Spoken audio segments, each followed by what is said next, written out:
d'habitude, lorsqu'on parle des étudiants au cycle supérieur, toujours on a dans la tête, on va être soit professeur à l'université ou chercheur dans un type établissement, mais c'est rare qu'on parle de carrière hors du milieu académique. C'est vraiment comme un petit tabou dans l'université. Aujourd'hui, on a pensé à organiser notre soirée discussion sous le thème Faire carrière hors du milieu académique après les études supérieures. Alors, sans plus tarder, juste j'ai quelques informations euh, pour le bon déroulement de notre soirée. Officiellement, la durée de l'activité est 1 heure et demie, mais toutefois, on a 30 minutes de plus pour discuter avec nos invités et si vous avez des questions, jusqu'à 19 heures. Tous les micros et les caméras seront fermés tout au long de la soirée discussion, mais après, dans les dernières 30 minutes, vous pouvez ouvrir vos caméras. Aussi, si vous avez des questions au cours du dialogue, au cours de notre discussion, vous pouvez l'envoyer en chat ou vous pouvez aussi lever la main et poser vos questions directement. Je vous présente alors notre trois modératrices ce soir. Jessica Joachim, notre vice-présidente, elle est doctorante en pharmacologie et physiologie de l'Université de Montréal. Mélanie Lebert, notre responsable de communication, elle est étudiante au doctorat en sciences de la réadaptation à l'Université de Montréal et aussi dans le laboratoire de l'incontinence et vieillissement. Et Amélie Brisebois, c'est notre secrétaire, elle est étudiante au doctorat en sciences biomédicales à l'Université de Montréal. Alors, je vous souhaite une belle soirée avec nous et je passe la parole à Jessica. Oui, bonjour à tous. Je vais commencer par présenter les membres, les membres panélistes de notre soirée de discussion aujourd'hui. Je suis très contente de vous les présenter. Je pense que ça va faire une super discussion aujourd'hui. Donc, nous avons tout d'abord Edith Beaulieu, qui est une spécialiste des systèmes de détection chez Perkin-Elmer. Par la suite, nous avons Patrice Roy, qui est gestionnaire en chef dans les affaires médicales, inflammation et immunologie chez Pfizer Canada. Nous avons Christine Turgeon, qui est coordonnatrice et co-directrice et cofondatrice de la clinique Multisense. Ce qui les rend aussi super pertinents aujourd'hui, c'est qu'ils ont tous eu un PhD au minimum. Donc, au moins, ils ont comme le background d'avoir fait ces études académiques, puis donc de haut niveau. Puis par la suite, ils ont tous été euh, vers l'industrie. Puis je pense que ça peut répondre à plusieurs questions que beaucoup de gens ont aujourd'hui. Donc, je voulais les remercier aujourd'hui d'être présents avec nous pour cette heure et demie, 2 heures qu'on aura aujourd'hui. Donc, je vais commencer tout de suite par la première thématique de la soirée. Puis en même temps, ça va ça va leur permettre de se présenter à vous. Donc, la première thématique est un peu plus de façon générale et c'est un peu plus pour connaître chacun de nos panélistes et de comprendre un peu pourquoi est-ce qu'ils ont été vers la direction de l'industrie versus la carrière académique. Donc, je vais vous laisser chacun la parole tout d'abord en premier, juste pour vous parler un peu de votre parcours et comment est-ce que ça vous a permis de vous diriger vers l'industrie. Puis par la suite, ben, j'aurai quelques questions que je pourrais vous poser. Puis on pourra par la suite ouvrir la discussion aux membres qui sont présents dans la salle. Donc, je ne sais pas si Edith Beaulieu, vous souhaitez commencer. Souhaitez peut-être pas, mais c'est pas grave, je vais le faire. Ben, bonjour à tous, merci d'être ici ce soir. Moi, c'est ça, j'ai commencé par un baccalauréat en biochimie à l'UQAM. Par la suite, j'ai continué maîtrise doctorat dans le laboratoire de Richard Béliveau en biochimie des protéines.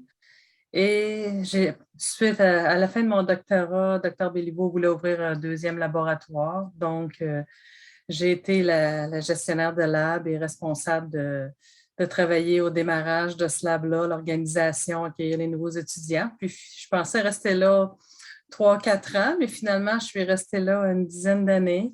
Et après ça, ben, j'ai fait comme je veux faire autre chose, je veux voir autre chose. Je suis partie en vente en 2008. J'ai commencé avec un distributeur qui s'appelait MJS Biolinks. C'était quand même une vente technique, mais c'était un distributeur. Et depuis 2011, je suis avec PerkinElmer. Toutefois, ce que je veux mentionner, quand j'ai commencé mon doctorat, comme beaucoup d'entre vous, je voulais mon laboratoire. Mais pendant mon doctorat, Dr. Béliveau m'a donné la chance de participer à l'écriture de grants, d'écrire mes articles scientifiques et tout ça. Puis là, j'ai réalisé que je ne passerais pas toute ma vie en recherche académique. Fait que le challenge de partir un nouveau laboratoire a été une façon pour lui de me garder un peu plus longtemps dans son équipe, mais je savais que je ferais d'autres choses. Puis à ce moment-là, il y avait différentes choses qui m'intéressaient. J'hésitais à aller enseigner au cégep, ce que j'avais envie de faire, associé de recherche clinique ou aller vers la représentation, mais éventuellement arriver vers la représentation assez spécialisée. Fait que finalement, j'ai choisi la représentation. Ça faisait 10 ans que j'encadrais des étudiants, donc l'enseignement, je l'ai comme éliminé du coup. Et fait que c'est pour ça que je suis rendue maintenant chez Perkin. Puis c'est ça, c'est une vente. Ce qui est intéressant, c'est une vente scientifique. Ce que je fais, c'est pas, je fais pas juste donner des prix. Vraiment, je m'assois avec les chercheurs, puis j'essaie de leur amener des solutions, puis leur aider à franchir des portes et des murs, et défoncer des murs. Merci beaucoup, Edith. On passera à Patrice Roy. Je vois que que votre micro est déjà désactivé. Donc, j'ai 1 heure et demie, c'est ça? Oui, c'est ça. OK. Je vais vraiment essayer de faire ça court. Ça fait longtemps que je n'ai pas raconté cette histoire-là. Mais je pense, parce que j'ai participé à plusieurs de ces activités-là il y a déjà très longtemps, mais je pense que c'est dans ce parcours-là, vous allez voir différentes périodes de questionnement et d'opportunités. Alors, j'ai fait mon bac en biochimie, mais à l'Université de Montréal. Et quand vers la fin du bac, je me suis posé la question à savoir quel genre de job que je peux faire avec ça. Et il n'y en avait aucune qui m'intéressait. Alors, je lui ai dit, on va faire une maîtrise. Mais c'était une bonne chose, j'avais des bonnes notes, donc j'ai réussi à avoir quand même une bourse d'études du FRQS. À ce moment-là, ça portait un autre nom. Et j'ai décidé de faire une maîtrise. Et après 2 ans, je me suis posé la même question. Qu'est-ce que je fais comme job avec cette maîtrise-là? Ça ne m'intéressait toujours pas. Alors, j'ai dit, on va faire un doctorat. Alors, on a fait le doctorat. Et durant le doctorat, j'ai eu des collègues à moi qui sont allés faire un postdoc à l'étranger. Je pense que c'était un prérequis, du moins dans mon temps, c'était un prérequis d'aller faire ce postdoc-là à l'étranger et de revenir avec soit une nouvelle technique ou un nouveau sujet de recherche qu'on rapporte au Canada et sur lequel on va se spécialiser.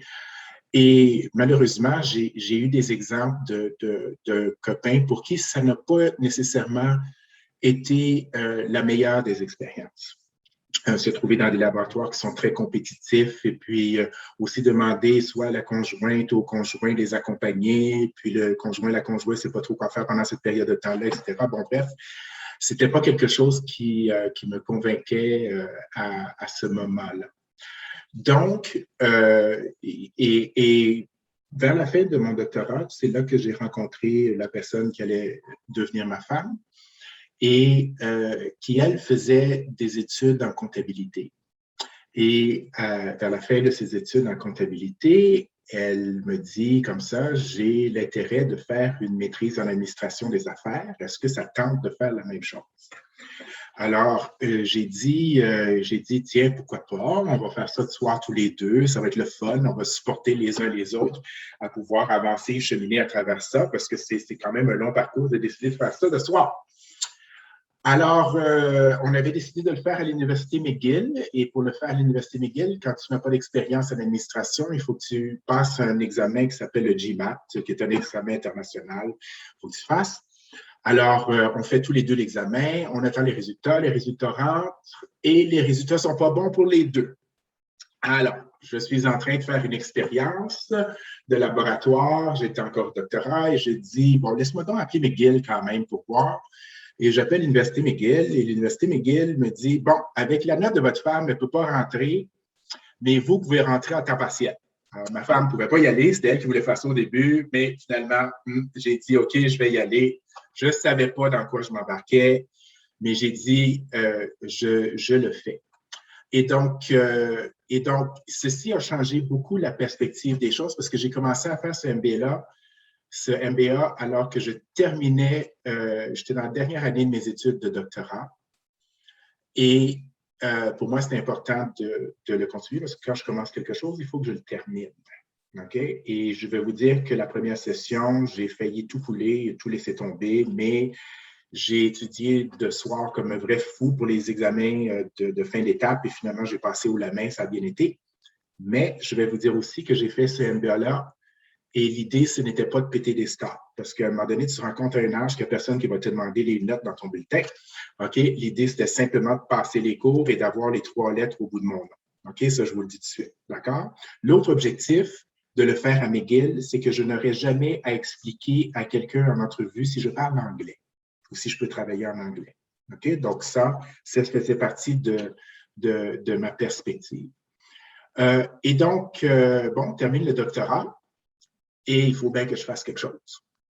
Donc, je décide de faire un postdoc, mais l'idée de faire le postdoc n'était pas pour éventuellement trouver un emploi académique.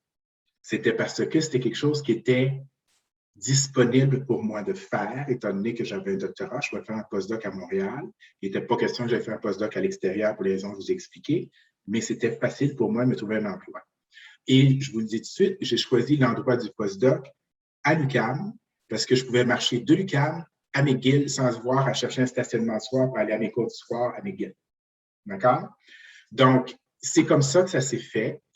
Et au bout de mon postdoc, qui a duré peut-être 2 ans et demi, là, sachant que je faisais mon MBA, eh bien, j'ai réussi à trouver un emploi d'administrateur en recherche.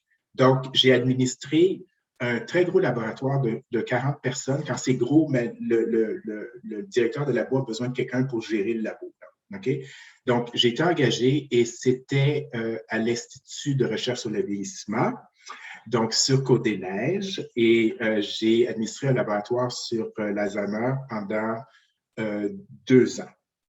Et donc, ça m'a permis de développer mes aptitudes en gestion. Pendant ces 2 ans-là, je vous dis, c'est une histoire d'opportunité. Pendant ces 2 ans-là, le patron du labo vient me voir avec la couverture, le back cover de la série, de la revue Nature, et me dit, il y a un cours qui se donne à Boston, au MIT, sur l'administration de la recherche et de l'innovation. Alors, je regarde ça, je retourne dans son bureau, puis je lui dis, ben écoute, ça coûte 12 000 $ pour 2 semaines. Tu es venu me voir avec ça, est-ce que tu es intéressé à le payer? Il dit, je n'avais pas regardé combien ça coûtait, Patrice, oublie ça. OK? Eh bien, ce n'est pas resté là. J'ai dit, bon, OK, d'accord. Alors, j'ai essayé d'appeler tout ce qui est agence gouvernementale pour voir si je pouvais lever les fonds pour aller suivre ce cours. Et partout où j'appelais, on me disait, ben, Monsieur Roy, vous êtes surqualifié, vous avez un doctorat, vous avez un postdoc, nous autres, nos programmes, c'est pour les gens qui, bon, OK, d'accord. Et je me retrouve dans une rencontre, la première rencontre des compagnies de biotechnologie au Québec. Et on me présente à ce moment-là le dirigeant des affaires gouvernementales de Merck. Et je ne sais pas pourquoi, mais je me suis mis à lui parler de ce cours-là que je voulais faire. Eh bien, il m'a rappelé 2 jours après. Et il m'a dit, Patrice, j'ai trouvé ça très intéressant, et Merck te garantit 3 000 $ si tu es capable de soulever le reste de l'argent pour aller à ce cours-là. Alors, j'ai fait des démarches et j'ai réussi à trouver 3 000 $ d'une autre compagnie. J'ai réussi à mettre 3 000 $ dans ma poche. Mon patron en a mis 3 000 $. Et, va comme de poche, j'ai réussi à soulever l'argent. Et je me suis rendu à ce cours-là. Pourquoi je parle de ça? Parce que le MBA je ne pouvais pas trouver un MBA qui se spécialisait dans l'administration de la recherche et de l'innovation. OK? Donc, c'était important pour moi d'aller faire ce cours de 2 semaines pour mettre dans mon CV que moi, ce qui m'intéressait, c'était l'administration de la recherche. Et mais avant de partir, j'ai parlé à McGill et on me dit, est-ce que je vais être crédité pour ce cours-là? McGill m'a dit non. Alors, j'ai dit, c'est bien fin, ça. Je finis mon cours de 2 semaines. Dernière journée, je m'en vais à la faculté d'administration du MIT et il me donne une belle lettre me disant comme ça que ce 2 semaines-là équivaut à 15 crédits. Je retourne à McGill et ils en reconnaissent 12, ce qui m'a permis de terminer mon MBA beaucoup plus tôt que ce qui était prévu.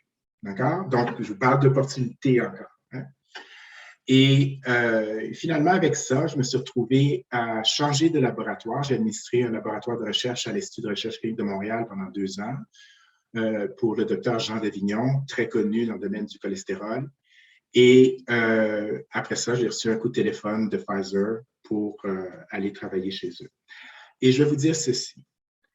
Quand j'ai reçu ce coup de téléphone-là, j'étais très heureux, très content. Je m'avais passé, parce qu'à ce moment-là, j'avais développé l'intérêt d'aller dans l'industrie pharmaceutique. Et je me retrouve en entrevue et ça ne va pas du tout. Dans l'entrevue, on me parlait d'un poste plus d'administration des opérations alors que je voulais faire de la gestion de recherche, plus spécialement de recherche clinique. Et le vice-président à l'époque qui m'interviewe, il voit dans mon visage que là, ça ne marche pas, il n'y a aucun intérêt. Et il me dit, ça ne va pas. Je dis, non, j'ai aucun intérêt pour ça. Parce que lui, dans sa tête, il a vu MBA à la fin, là, puis il a dit, gestion des opérations, là, c'est bon. OK? Mais ce n'était pas ça du tout. Et j'ai dit, non, ça ne marche pas, j'ai aucun intérêt. Et il m'a dit comme ça, j'ai 3 postes de directeur de recherche clinique. Est-ce que ça t'intéresse? J'ai dit oui. Et il m'a dit, est-ce que tu veux recommencer l'interview maintenant? J'ai dit oui. Et j'ai recommencé l'interview. Et c'est comme ça que je me suis retrouvé chez Pfizer. Et ça fait 25 ans maintenant que je suis chez Pfizer dans différents postes. Donc, ça vous donne une idée du cheminement, des opportunités qui sont présentées à moi et cette notion de sauter sur les opportunités qui se présentent à vous et d'en faire le maximum. Voilà. Merci beaucoup, Dr. Roy. Je vais aller avec Dr. Turgeon pour la suite. Puis par la suite, on pourra aller aux questions des gens qui sont là. Je vais aussi juste en profiter 2 secondes. Si vous avez des questions, vous pouvez aussi les poser dans le chat, puis on va revenir sur les questions pendant la période de questions. Donc, c'est juste un petit mémo à tous, là. Donc, vous pouvez aller, Dr. Turgeon. Merci. Je ne suis probablement pas rendue aussi loin dans ma carrière que Edith et Patrice, là, mais ce que je pense qui est important, par contre, c'est que j'ai l'impression que je suis vraiment là où que je dois être, puis que je fais exactement ce que j'ai envie de faire. C'est ça, pour partir du début, moi, j'étais un peu l'âme sociale, disons. Fait que j'ai fait un bac en psycho. Je ne savais pas trop qu'est-ce que j'allais faire avec ça à l'époque, mais finalement, je faisais de la recherche dans un labo sur les animaux en audition. Puis à l'époque, je pensais peut-être m'en aller en neuropsy, puis je n'étais pas sûre.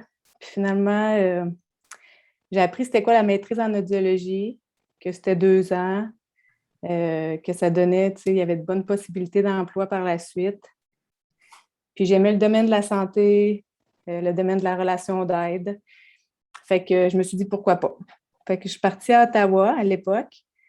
Puis la maîtrise a passé comme ça. Ça a été... j'ai trouvé ça super intéressant, mais un peu comme Patrice. Quand j'ai fini ma maîtrise, je sais pas, on a quoi? On a 25 ans. J'étais comme... j'étais pas prête à aller travailler. Comme je filais pas d'aller travailler 5 jours comme audiologiste. Puis...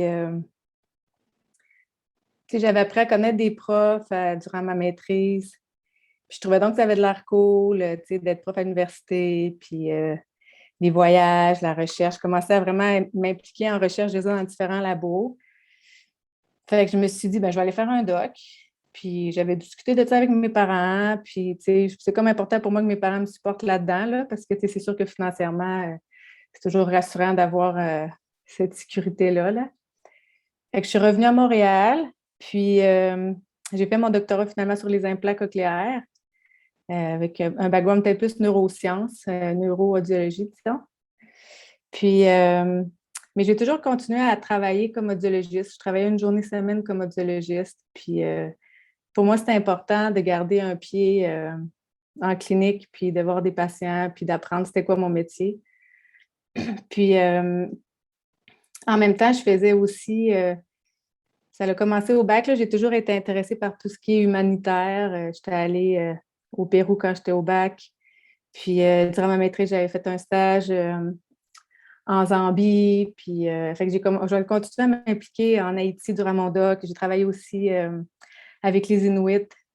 Fait que j'ai toujours gardé un pied comme en clinique, puis tu sais, dans le domaine un peu humanitaire. Puis, je me souviens que tout le monde me disait ben là, tu sais, Christine, tu peux pas tout faire, là, tu sais. Il faudrait que tu choisisses, puis que tu t'enlignes, puis que, tu sais, tu prennes des décisions, là.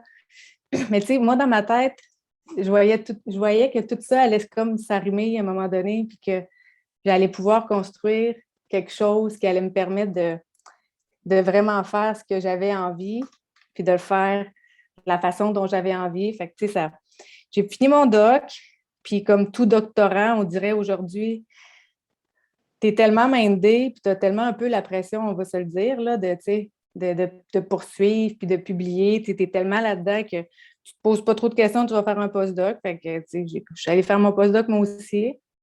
Il y avait l'enjeu aussi d'aller le faire à l'étranger, mais c'est ça, là, il faut que le copain suive, puis tout ça. Puis là, ben, finalement, on reste à Montréal, puis finalement, j'allais à l'UQAM en vélo, puis j'étais bien contente. Moi aussi. Mais c'est ça. Fait que je faisais mon postdoc, puis toujours en tête, par contre, tu sais, d'appliquer pour un poste comme prof, puis tu sais, avec la pression que ça a de publier, puis de se dépêcher, puis d'avoir des bourses, puis tu sais, tu es tout le temps comme là-dedans. Puis j'ai appliqué pour un poste de prof à la fin de mon doc, je n'avais pas été retenue. J'ai appliqué une deuxième fois pendant mon postdoc pour avoir un poste de prof, je n'ai pas été retenue. Puis là, je commençais à me dire, ben là, tu sais, je vais-tu faire un postdoc jusqu'à 40 ans, ou tu sais, c'est quoi, où c'est que je m'en vais avec ça? Puis là, par hasard, c'était une opportunité aussi. Tu sais, j'ai rencontré une personne qui a été mise en contact par un ami commun. Puis, tu sais, ça a été une superbe rencontre. Puis, on était les deux, on avait envie de, tu sais, un peu entrepreneur, puis on avait envie de partir une clinique comme multidisciplinaire. Lui, il est orthophoniste. Fait qu'on s'est rencontrés dans le milieu de mon postdoc. Mon postdoc a duré peut-être 4-5 ans. J'ai eu un enfant là-dedans, là, mais c'est ça, à peu près 4-5 ans. Puis, on a décidé d'ouvrir une clinique privée qui s'appelle aujourd'hui Clinique Multisens. Au début, on était juste nous deux, un audiologiste et un orthophoniste. Maintenant, on est plus que 40 professionnels là, qui travaillons ensemble. On a 4 cliniques, puis c'est vraiment super. Puis, tu sais, j'ai toujours gardé un pied dans les universités comme chercheur associé, continuer à publier un peu parce que j'aime ça. Mais mon intention, moi, ça avait toujours été j'ai toujours trouvé qu'il manquait quelque chose entre les universités puis le milieu clinique, tu sais, que les chercheurs, ils faisaient plein d'affaires super cool, sauf qu'après ça, les professionnels, tu sais, ça se rend pas tout le temps, puis pas de la bonne façon, puis surtout pas très vite, je trouvais. Fait que j'avais toujours voulu comme faire le lien entre la clinique puis l'université, puis surtout de faire des projets de recherche dans mes cliniques avec nos patients, puis d'essayer d'améliorer les façons de faire. Fait que c'est ça qu'on est en train de dessiner avec Simon, mon associé, puis on est associé de plus en plus avec des universités, puis là, maintenant, on est financé par le ministère de l'Économie puis de l'Innovation, puis des choses comme ça pour vraiment développer des nouvelles façons de faire, puis des nouveaux outils technologiques dans le domaine de la réadaptation. Puis en même temps, je continue à être impliquée comme en Haïti, puis j'essaie d'impliquer Multisens là-dedans. Au final, tu sais, je trouve que j'ai ce que j'avais en tête dans le passé puis que je voulais faire, je trouve que je suis vraiment en train de le construire. Puis mon message un peu à travers ça, c'est que dans le fond, des fois, on se fait dire des trucs, mais tu sais, je pense qu'il faut se faire confiance puis aller là où on a envie d'aller, puis pas de se faire subir la pression qui est, on va se le dire, quand même assez présente dans le milieu universitaire, je trouve. Puis que des fois, c'est comme si on n'arrive pas à voir les possibilités qui sont autour, là. Donc, voilà. Merci beaucoup. Je pense que c'était vraiment intéressant de voir vraiment tous vos parcours qui sont quand même différents, mais en même temps, il y avait plusieurs points en commun entre eux, là. Donc, c'est quand même intéressant de voir ces différents aspects-là. Je ne sais pas s'il y a des gens dans la salle qui auraient des questions. Vous pouvez vous manifester. Sinon, on va aller à la deuxième thématique de la soirée qui est avec Amélie Brisebois. Donc, elle va pouvoir prendre la relève pour cette seconde partie. Si je peux poser peut-être une question, je vois qu'il n'y a pas de main levée, et j'en profiterai pour juste demander. Ça, vous parliez tantôt d'opportunités. Est-ce que vous diriez que c'est des opportunités dans le fond, ma question, c'est plus comment elles arrivent, ces opportunités-là? Qu'est-ce qu'on fait concrètement? Est-ce qu'il y a, je sais qu'il n'y a pas de recette magique, mais dans le fond, est-ce que c'est basé plus sur des rencontres, sur des moments, sur des compétences particulières? Je ne sais pas trop si ma question fait écho. Je peux commencer comme je suis la seule que le micro est ouvert, là. Moi, je pense que faut comme rester ouvert, je trouve, ouvert aux possibilités de la vie, parce que des fois, c'est ça, on a une idée un peu préconçue, puis on voit juste, on peut voir par exemple tout ce qui a trait à l'université, puis on va se fermer d'emblée à quelque chose d'autre, mais des fois, ce quelque chose d'autre-là, ça peut être une porte d'entrée pour quelque chose qu'on va pouvoir développer, puis mettre un peu à notre couleur, puis apporter notre expertise. Fait que des fois, tu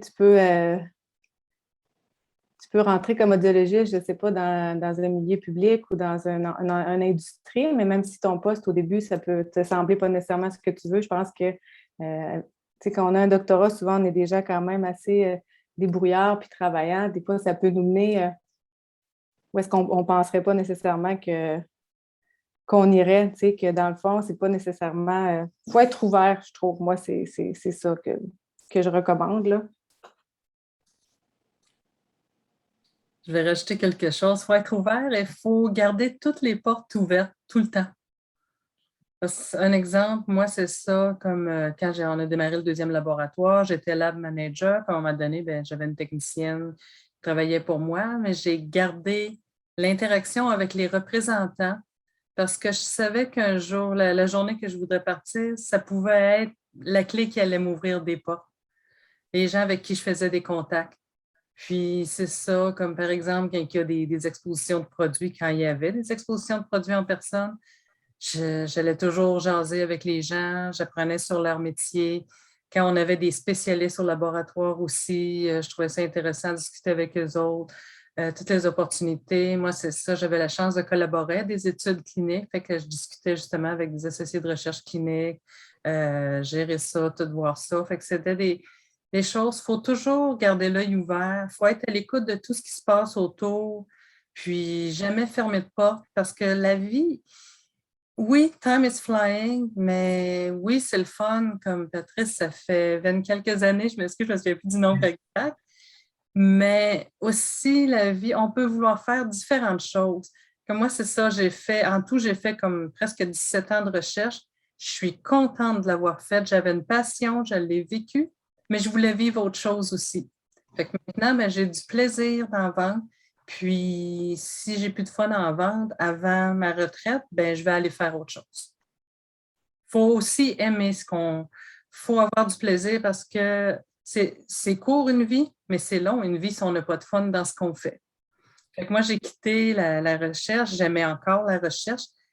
Ma passion était moins grande, mais je ne voulais pas me rendre à ne plus aimer la recherche. Fait que maintenant, c'est ça, j'aime encore la science, je suis une fan de science, puis je considère que je travaille encore en biochimie des protéines. Je suis juste de l'autre côté. Je fournis les outils au lieu de les utiliser, mais il faut garder les portes ouvertes. Pour moi, vraiment, les opportunités, là, c'est quand j'y pense et quand j'interagis avec d'autres personnes qui sont intéressées à faire quelque chose, je pense que les gens doivent détecter quelque chose chez vous où est-ce qu'ils voient l'intérêt que vous avez? Parce que c'est ça, c'est de démontrer aux gens qu'on est excité par ce qu'on fait ou par ce que l'on voudrait faire, que l'on a un très haut niveau d'enthousiasme qui fait que les gens sont prêts à aller vers vous et à vous fournir cette opportunité-là.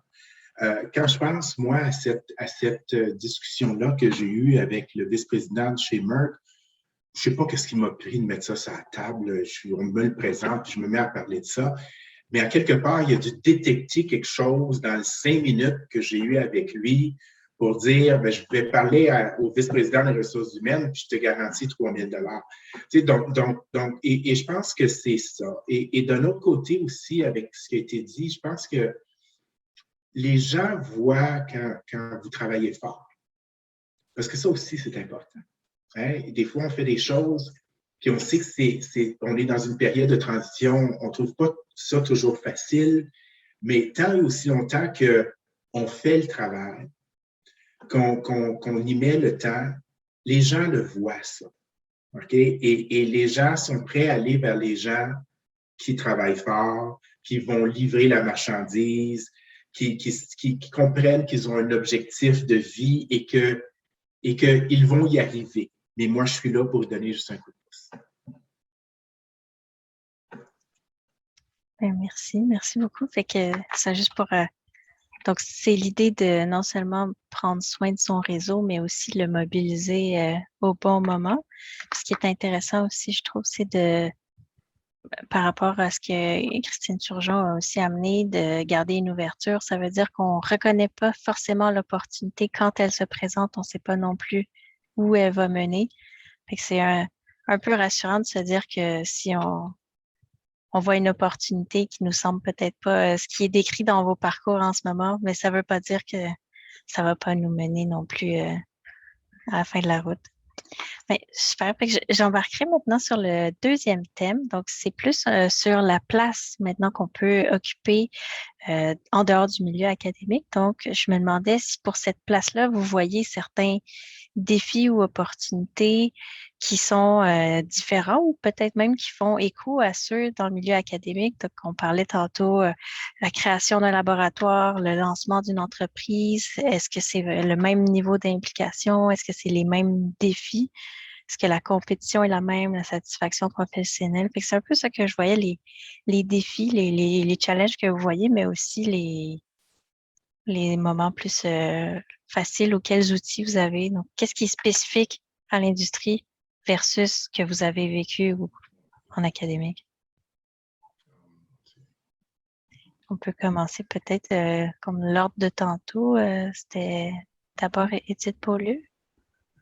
Bon, je peux laisser un autre commencer. Oh, mon Dieu. Hey, c'est pas une question qui est facile, ça. Oui, c'est ça. C'est pas une question qui est facile. Mais moi, d'emblée, ce qui me vient en tête, c'est sûr que moi, je ne travaille pas pour personne. Donc, c'est pas. Je ne peux pas dire que je travaille pour une industrie parce que c'est mon entreprise. Puis je suis devenue entrepreneur finalement, chose que je ne pensais pas que c'est vers ça que je m'en allais, là, tu sais. Pas du tout même. Moi qui étais tellement psychologie, puis peace, là, tu sais, je ne pensais pas que j'allais devenir entrepreneur, là, tu sais. Mais ce que je trouve qui est bien, en tout cas, du moins pour moi, ce que je trouve irremplaçable, en fait, puis que je n'échangerais pour rien au monde, c'est vraiment le fait que ça vient avec une liberté absolue, là, dans le fond, de faire les choses à sa façon, puis je pense que quand tu es professeur à l'université aussi, tu as une grande liberté. Je pense que tu as quand même des comptes à rendre au final aussi, là, mais moi, ce que j'apprécie, en tout cas, de ce que je fais, c'est la liberté d'action, puis de faire les choses comme j'ai envie. Je ne sais pas si ça répond vraiment à la question, là, mais dans les défis, un défi, par contre, c'est que c'est ça, c'est que c'est juste toi, puis que si tu ne le fais pas, ben, il n'y a personne qui va le faire à ta place. Tu n'es pas backé par personne, puis c'est un peu de se lancer dans le vide, là, tu sais, c'est pas... Dans le fond, quand on fait les études doctorales, puis qu'on suit le parcours ben, moi, je pensais que c'est vers ça que je m'en allais. C'est toujours un peu rassurant de suivre le chemin qu'on s'était tracé, puis de se dire, à un moment donné, je vais finir par y arriver, puis c'est ça que je vais faire. Mais quand tu fais 180 degrés, ben puis que finalement, puis moi aussi, je tiens une parenthèse, ça a été quand même un sentiment d'échec, ça, pour moi, tu sais, parce que c'était comme, là, j'ai passé par-dessus, puis je suis ailleurs dans mes réflexions par rapport à ça, mais c'est que je trouve qu'on est tellement mindé à... C'est pas que négatif, là, je pense que ça apporte une grande motivation aussi, mais tu vois que ça, dans le fond, comme finalité, quand tu fais un doctorat puis ton postdoc, que tu vas devenir prof, que quand tu choisis de faire autre chose ou que tu n'as pas le poste que tu veux, ça peut être vécu comme une grande déception. Puis, mais finalement, moi, ça a été, tu sais, de ne pas avoir le poste, ça m'a amené vraiment, finalement, ça a été une opportunité, puis ça m'a amené ailleurs, là. Mais c'est ça, il faut quand même être prêt à se lâcher dans le vide, dans quelque chose qu'on n'a pas, quelque chose de nouveau, là, parce qu'on sort de notre milieu universitaire qui est quand même un peu rassurant parce que, tu sais, c'est ce qu'on connaît, puis c'est ce qu'on fait depuis qu'on est en maternelle, là, tu sais, on a fini mon doctorat, j'avais 29, puis tu es au postdoc, tu es dans le début de trentaine, fait que tu as fait juste ça dans ta vie, le milieu universitaire, puis tu connais pas d'autre chose, dans le fond, fait que, tu sais, ça peut être un peu épeurant de changer de milieu, parce que c'est vrai que, tu sais, moi, le monde me disait, ben, tu sais, le milieu universitaire, c'est ici, c'est ça, puis c'est vrai que c'est différent, puis c'est vrai que c'est particulier, puis c'est beau, puis il y a plein de belles choses là-dedans, puis c'est le savoir, puis la connaissance, puis tu sais, c'est super, mais c'est vrai que c'est différent de l'entrepreneuriat, par exemple, ou de l'industrie, certainement, puis de la vente, là, tu sais. Fait qu'il faut être prêt à se lancer, puis à faire autre chose. Ça répond peut-être pas à la question, mais ouais. Je ne sais pas si je vais répondre à la question, mais j'ai toujours dit, et ça c'est un grand malheur de notre système d'éducation, où est-ce que les universités ne se rendent pas compte, du moins pour les gens qui font des études très avancées, surtout dans le domaine des sciences, ne se rendent pas compte que 80% des gens vont se retrouver un poste à l'extérieur du système universitaire. OK? Donc il faut comprendre cette dynamique-là, que c'est la minorité qui se retrouve à avoir un poste universitaire de professeur ou un poste de chercheur.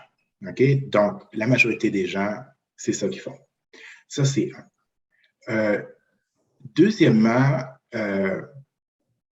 de se rendre compte que d'aller prendre un poste dans quelque chose qui est ailleurs, je pense que pour moi, ce qui a toujours été important, c'est de bâtir sur mes acquis. Pour justement, peut-être, Christine, tu parlais de déception, mais pour moi, je voulais, et je pense que c'est important ça, moi, je voulais ne pas avoir de déception. OK? C'est-à-dire, je me suis tapé à la maîtrise, je me suis tapé le doctorat, il faut que ça serve à quelque chose, même si je m'en vais ailleurs que dans le système, que dans l'académie. OK? Donc, pour moi, ça, c'était important. OK? Et quand je dis le doctorat, ce n'est pas une spécialité dans le transport des protéines sur la membrane extracellulaire, là, comme j'ai fait pendant mon... pas ça pantoute, là. OK? C'est le processus d'analyse, de réflexion scientifique, OK? Appliqué dans un autre endroit, dans une autre sphère. D'accord? J'en lis des articles scientifiques, j'ai mon nom encore sur des articles scientifiques.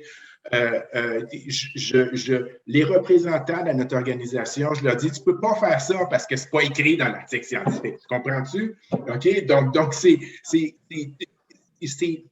vraiment, il faut que ça s'ancre dans l'investissement que j'ai fait en moi-même pendant cette maîtrise de doctorat. L'autre chose qui est mal expliquée aussi, les gens qui décident de rester dans le système académique, pour eux autres, c'est un saut dans le vide quand ils décident d'être professeur à l'université. Hein. Ils ne savent pas qu'est-ce que c'est être professeur à l'université. Ils ne savent pas plus. Vous pensez que vous avez vu votre directeur, puis vous l'avez vu aller, puis vous comprenez ce que ça veut dire? Non, non. Ils n'ont pas été formés pour gérer les ressources humaines. Combien d'entre vous ont pensé que vous n'avez pas eu assez d'attention de la part de votre directeur de thèse ou ce genre? C'est parce qu'ils n'ont pas été formés pour pouvoir gérer du monde et parler à du monde. OK? Ils ont un budget à gérer. Ils n'ont pas été formés pour gérer un budget de laboratoire. OK? Ils sont obligés de faire des demandes de subvention. Donc, ça veut dire qu'il faut vendre sa salade pour pouvoir avoir. Ils n'ont pas été formés pour faire de la communication. OK? Donc, c'est un saut dans le vide aussi quand tu décides d'être dirigeant de laboratoire. Donc, ça, c'est un. Donc, faire le saut dans le vide de cette façon-là ou de le faire d'une autre façon, il n'y a pas tant de différence que ça. OK? Et l'autre chose, et je le répète, gérer un laboratoire, c'est gérer une entreprise. Je reviens sur ce que j'ai dit. Il faut savoir se vendre pour faire des demandes de subventions ou faire des partenariats avec l'industrie aussi. Ça se fait très, très bien. Christine doit en savoir quelque chose. Edith aussi. Gérer des ressources humaines. Il y a des techniciens de laboratoire, il y a des étudiants, il y a pouvoir gérer un budget, parce que des fois, les budgets deviennent gros. Hein. Quand tu as un gros labo, on parle de millions de dollars. Il faut savoir gérer la chose. Il faut rendre des comptes à l'université. Donc il y a ça aussi. Donc, et quand on commence à le regarder comme ça, ben là, ça devient peut-être différemment intéressant. J'ai ma propre entreprise et c'est une entreprise où est-ce que, comme le disait Christine, un professeur d'université, s'il y a quelque chose de libre dans la vie, là, c'est ça. OK? On n'a pas le droit de lui dire qu'est-ce qu'il peut faire, qu'est-ce qu'il a le droit de faire, qu'est-ce qu'il n'a pas le droit de faire, qu'est-ce qu'il a le droit de penser, qu'est-ce qu'il n'a pas le droit de penser. Moi, je travaille pour une organisation. C'est très important quand même que ce que l'on dit, on dise à peu près toute la même chose. Le professeur d'université, il peut dire ce qu'il veut comme il veut. C'est lui qui prend son choix. Donc, il y a aussi des avantages à ça. Donc, c'est un risque aussi de continuer et ça a ses propres défis de faire ça, mais ce sont des défis que l'on retrouve ailleurs. Moi, j'ai un patron, j'ai une entreprise, professeur d'université, il y a l'université, il y a les fonds de recherche qui vous donnent l'argent, vous devez répondre à ça. Et Christine gère une entreprise de 40 personnes. Il ne faut pas qu'elle laisse tomber ces 40 personnes-là. Donc, à quelque part, elle a aussi ses propres responsabilités. Elle a sa liberté, mais elle a aussi ses propres responsabilités. Mon fils est directeur d'entreprise. Et puis, ses patrons, c'est ses employés, hein, parce qu'à un moment donné, tu as des familles qu'il faut que tu fasses vivre et ce genre de choses-là. Donc, tu as aussi des responsabilités qui t'incombent, même si tu es directeur d'entreprise. Voilà. Ce que j'ajouterais là-dessus de mon côté, tout simplement, quand on fait nos études, on se fait une boîte à outils. Selon comment tu t'impliques, comment tu le fais ton doctorat. Tu peux faire ton doctorat, tu fais ta science et que tu t'impliques à fond dans ta science, tu fais juste ça. Mais tu peux regarder autre chose, comme je disais tantôt, tu ouvres des portes. Mais pendant ce temps-là, selon ton implication, que ce soit dans des comités étudiants, dans des activités quelconques au sein du laboratoire ou d'autres laboratoires, tu rajoutes toujours des outils dans ton coffre à outils. Puis, quand tu pars, ben là, c'est faut que tu utilises tes outils, mais pas nécessairement, par exemple, un marteau. Tu as toujours cogné des clous avec, mais peut-être que là, il va falloir que tu te serves de l'autre côté, puis pas nécessairement pour l'arracher, mais comme un levier, admettons. Fait que tu te crées des outils, puis il faut que tu apprennes à les utiliser de différentes façons. Quand on dit « think outside of the box », c'est vraiment ça qu'il faut que tu fasses quand tu t'en vas ailleurs. Puis partout, comme Patrice disait, ils ont détecté quelque chose en nous. Il faut être créatif, il faut être original, il faut se différencier, que ce soit par la passion, l'énergie qu'on y met, comment on va le faire, comment. Quand on est rendu à utiliser nos outils aussi, oui, c'est beau, on regarde les entreprises, je vais aller faire ça, je vais aller faire ça, mais il faut penser plus loin. Il ne faut pas juste penser qu'est-ce que je vais aller chercher dans cette entreprise. Il faut penser qu'est-ce que moi, je vais amener dans cette entreprise. Fait que ça, c'est un défi, moi, je trouve. Trouver qu'est-ce que je vais leur amener, qu'est-ce qui me différencie des autres, qu'est-ce qui va les amener à me choisir moi plutôt qu'un autre. Ça, là, tu vas piger dans ton sac d'outils que tu t'es créé, puis tu bâtis quelque chose avec ça, puis tu arrives à faire ton chemin. Et je vais juste rajouter quelque chose sur ce que Edith a dit. Donc, je regarde Mélanie, je regarde Jessica, je regarde Asma, je regarde Amélie. Et dans les postes que vous occupez en ce moment pour le réseau d'étudiants, vous êtes en train de développer certaines habilités qui vont vous être nécessaires dans le futur. Hein? Amélie, elle est secrétaire du réseau. Bon, quand tu es sur un comité, souvent, il y a une personne qui est secrétaire. Tu vois comment est-ce qu'un comité fonctionne. C'est la même chose. C'est Jessica, Mélanie, communication. Donc, c'est comme dit Edith, c'est cette boîte à outils que tu développes en t'impliquant et en touchant à différentes choses. Puis ce sont toutes des choses qui t'ouvrent les yeux sur des opportunités, OK? Parce que tu as acquis quelque chose. Mais c'est aussi des choses qui peuvent t'amener plus loin parce que tu comprends comment certains aspects de certaines choses fonctionnent. Et je vais rajouter quelque chose là-dessus des activités-là. C'est ces activités-là qui vont vous faire connaître aussi. Ouais. Parce que souvent, je suis certaine, Patrice, que ça t'arrive des fois, quelqu'un téléphone, je cherche quelqu'un pour tel poste. Moi, comme représentante, que ce soit j'ai eu des présidents de compagnie qui m'ont dit, je cherche quelqu'un à tel poste. Fait que moi, je connais des gens. Ah, telle personne a telle qualification, puis le tempérament va fitter avec ton équipe. Fait que ça, c'est important, le réseau, comme on disait tantôt, puis ça fait partie de la boîte à outils. Oui, puis juste pour rajouter là-dessus, tu sais, des fois, on pense que... Moi, je me suis déjà fait dire, dans le fond, tu sais, t'es pas prof, ton doctorat, ça t'a servi à rien. Oh mon Dieu!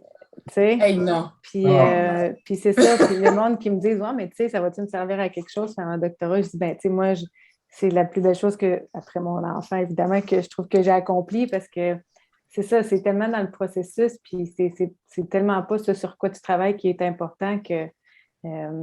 C'est pas juste les lettres que tu ajoutes à ton nom, mais oui, ça donne une crédibilité, c'est certain, mais c'est tout ce que tu acquiers durant ces années-là qui vont te permettre de devenir une personne différente que si tu ne l'avais pas fait. Puis ça ne sert pas juste au milieu universitaire, c'est évident pour moi. Là. Je vais rajouter encore là-dessus. Non, mais la chose là, avec le doctorat, c'est ça, parce qu'il faut faire bien attention avec. Le doctorat, là, c'est tellement de choses qu'on apprend à travers le processus. Et la première chose qu'on apprend, vous savez comment c'est difficile de faire un doctorat, hein? C'est la ténacité. C'est la première affaire qu'on apprend, c'est d'être tenace pour rendre ça au bout de l'affaire, parce qu'on se sent souvent tout seul, c'est pas évident. Tes amis leur expliquer qu'est-ce que tu fais dans ton doctorat, là, oh my God, il y a d'autres choses à jaser. Fait que tu es souvent tout seul là-dedans, et c'est pas facile, et c'est la première chose. Mais ça, là, ça va servir à tellement d'affaires. OK? De développer cette ténacité-là, ça va servir à tellement de choses. Donc regardez-le comme ça. Regardez-le pas juste comme, ouais, c'est un tremplin pour qu'il y a tellement d'affaires que vous avez appris à travers ça. Là, puis vous allez savoir souvent à travers les années que ça va vous revenir, ce que vous avez appris. Oui, c'est une expérience de vie qui est unique. Puis, comme tu disais, la persévérance, c'est vraiment quelque chose. Puis, quelqu'un qui fait un doctorat, généralement, c'est quelqu'un qui a du caractère et qui va être capable de passer à travers bien des choses. Ouais, c'est ça. Ouais. Parce qu'il y en a beaucoup qui le finissent pas pour différentes raisons, pas nécessairement des mauvaises raisons. On y pense tout, en tout cas. Moi, la plupart des gens que je connais en cours de route, il y a des journées où on y pense à abandonner le doctorat. Mais finalement, on a choisi de continuer, puis on ne regrette pas après. Mais c'est sûr que ce n'est pas facile, puis je suis sûre, c'est pas facile pour personne. C'est ça. D'un coup, c'est fait, on est content, mais c'est une étape difficile, sauf que ça nous donne beaucoup d'expériences de la vie qui font qu'on peut appliquer ailleurs. Puis des fois, ça nous permet aussi de relativiser d'autres situations après. Mais ça, on s'en rend compte après. Quand tu es dedans, tu ne le vois pas. C'est normal aussi. C'est vraiment après coup. Là. Quand tu es dedans, tu vois le mur. C'est ça. Et c'est normal. Et c'est normal parce que c'est la même chose parce que ça fait partie du cheminement. Le doctorat aussi, il ne faut pas le voir comme étant... le doctorat, c'est une job aussi. Il faut le regarder comme ça. Hein? C'est une job. Puis c'est comme n'importe qui s'en va dans sa première job. Tu es collé là. Tu veux plaire à ton patron, tu veux livrer la marchandise, tu veux t'assurer que tu t'entends bien avec tes collègues, tu es collé là. OK? Donc, c'est la même chose, le doctorat. On n'est pas si différent que ça, que le reste du monde, mais c'est une première grosse job, puis il faut la faire. Puis il y a des risques qui viennent avec ça, mais c'est comme ça qu'il faut le voir aussi. Oui, mais c'est un peu la question qui me venait, comme on avait dit tantôt, les opportunités, on ne va pas les conceptualiser comme des opportunités au moment où elles arrivent, mais les outils dont vous parlez, les outils qu'on développe, les compétences transversales peut-être, est-ce que celles-là, on les identifie au moment où on les développe ou comme le mur? Non. Fait que vous avez dû prendre un temps pour vous asseoir et ensuite réfléchir à ce que vous aviez développé? Ben non, mais ça, c'est une. Je ne sais pas si c'était dans le troisième volet, là, mais je pense qu'à travers des activités comme celle-là, vous m'entendez toujours bien là, parce que je vois que mon ordinateur commence à. OK, merci. C'est pas mauvais de prendre un temps de recul et de dire qu'est-ce que j'ai appris, qu'est-ce que j'ai développé, qu'est-ce que. Parce que une des choses dont je me suis rendu compte à travers les années,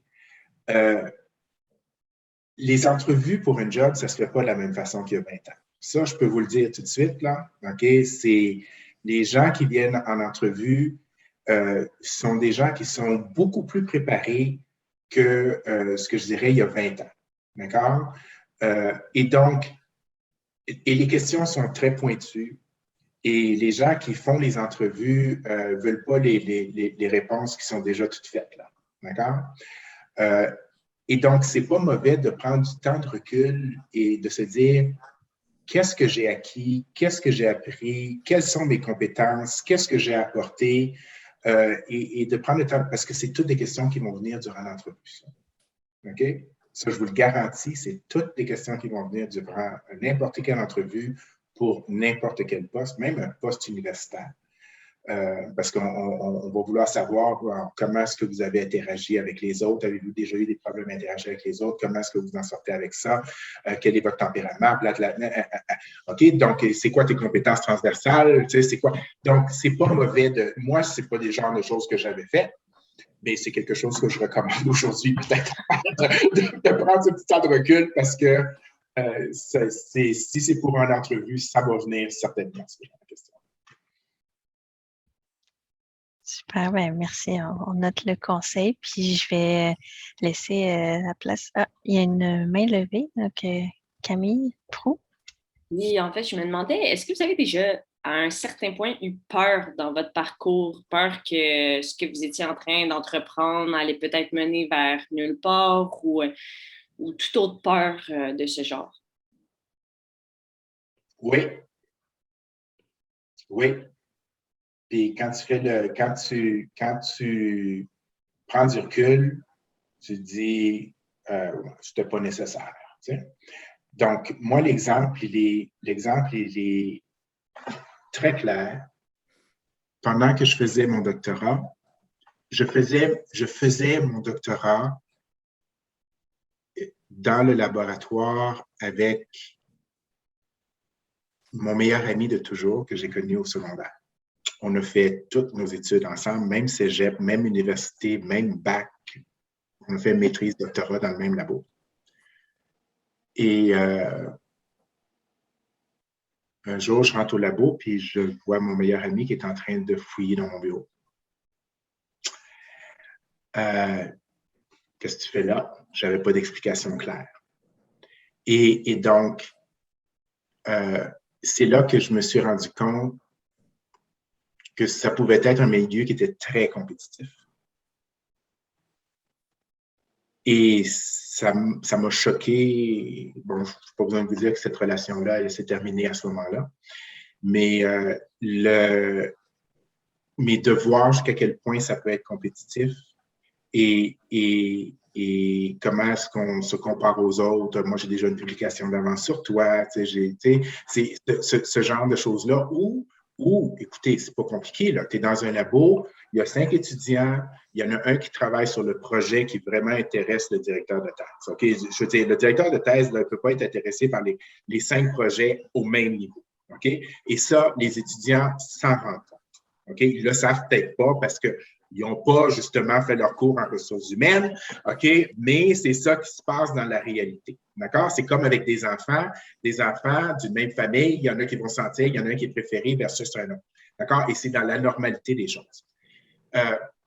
Mais c'est un milieu qui est faussement compétitif parce qu'on travaille tous sur des choses différentes. Pour un doctorat, tu n'as pas le droit de travailler sur le même projet que ton collègue qui est sur la même paillasse que toi à côté. Tu travailles sur quelque chose, un aspect différent. Et donc, il n'y a pas de raison d'avoir de compétition là-dedans. Mais je me suis retrouvé là-dedans et ça m'a donné un sentiment d'inconfort. Mais c'est quelques années après que je me suis rendu compte que ce sentiment d'inconfort-là n'avait pas lieu parce que c'est une fausse compétition, c'est de la fausse pression qu'on se met sur le dos et c'est de simplement faire comme tout le monde doit faire, du mieux qu'on peut. Puis on peut juste faire du mieux qu'on peut, puis donner le maximum de ce qu'on a. Et de façon générale, on arrive tous à contribuer de façon très adéquate à la société. Okay? Donc, moi, c'est comme ça que je vois ça. Mais oui, j'ai déjà eu des sentiments d'insécurité. Moi, je dirais pas que c'est de la peur. Je pourrais parler d'une déception que j'ai vécue. Par contre, c'est ça, quand j'ai commencé mon doctorat, moi, je voyais ça comme, tu sais, le savoir commun, puis tout le monde qui travaille ensemble, puis mon côté, encore une fois, un peu peace, là, tu sais, puis qui voyait ça, tu sais, tout le monde travaille pour le savoir, puis les connaissances, puis tout ça, puis il est arrivé 2, 3 affaires que tu demandes de l'aide, puis que tu penses que la personne, tu sais, que tu t'entendais bien, puis que tu pensais qu'elle allait pouvoir t'aider, ou que tu sais, qu'elle allait donner un coup de pouce, ou tu sais, qu'est-ce que tu prends, toi, comme instrument pour mesurer ça, ou tu sais, des petits trucs bien simples, là, mais que finalement, la personne, elle ne répond pas à tes questions, puis tu sais, finalement, elle ne veut pas t'aider, là, tu te rends compte qu'elle ne veut pas t'aider. Puis là, moi, ça m'a choquée, là, ça m'a déçue, ça m'a comme fait rendre compte que c'est ça, ce niveau de compétition-là, il existe, c'est vraiment pas tout le monde. Puis, tu sais, il y a des gens qui sont super présents puis aidants, là, mais tu sais, j'ai été quand même confrontée à ça, puis ça m'avait déçue, pas mal. Mais tu sais, je pense que c'est comme dans n'importe quel milieu, il y a toutes sortes de monde. Exactement ça. Oui, tu sais, des gens qui vont t'aider, ils vont en avoir, des gens qui ne vont pas vouloir t'aider, ils vont en avoir tout le temps. Puis je pense qu'au final, tu sais, l'idée, c'est d'essayer de s'entourer le plus possible de gens avec qui on aime travailler, puis de gens qui vont vouloir nous aider, puis qu'on va vouloir aider en retour aussi. Je pense que de bien s'entourer, je pense que dans n'importe quel domaine, c'est super pertinent, puis d'avoir des gens à qui on peut aller poser des questions. C'est bien de pouvoir aller jaser avec quelqu'un. Puis c'est ça. Dans le fond, au final, je me suis rendu compte que ce genre de personnes-là, il y en a dans tous les milieux, mais j'avoue quand même que ça m'avait déçue au départ, là. Puis, si je peux me permettre, Christine, moi, c'est bien sûr en entreprise, tout ça, là, c'est dans tous les milieux. Hein, c'est dans tous les milieux que ça existe. Et moi, je me permets, parce que je suis quand même un peu plus vieux, hein, j'en ai vu quand même pas mal, des jeunes qui vraiment, là, je sens qu'ils ont quelque chose d'important à apporter. Je me permets de leur dire, s'ils viennent me voir et ils me disent comme ça, mais telle personne, je trouve que c'est pas correct. Bon, j'ai dit, OK, c'est correct que tu aies vu que cette personne-là, c'est pas correct. La première chose que je veux que tu réalises, c'est tu le notes et tu dis, moi, je ne veux pas devenir comme ça. Ça, c'est la première chose. OK? La première chose. Et de dire, je ne veux pas devenir comme ça et moi, c'est comme ça que je veux être et ça ne doit pas m'empêcher d'être comment je veux être. Donc, c'est pas parce que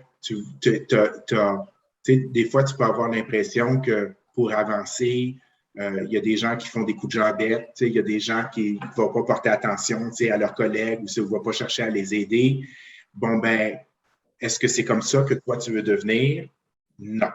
Alors, tu t'arranges pour aller où est-ce que tu veux aller, mais en étant l'être humain que tu penses que tu devrais être quand même pour le faire. Mais c'est important de prendre le temps de regarder autour de soi et de se dire, qu'est-ce que je trouve qui fonctionne bien et comment je devrais être comme être humain versus ne pas.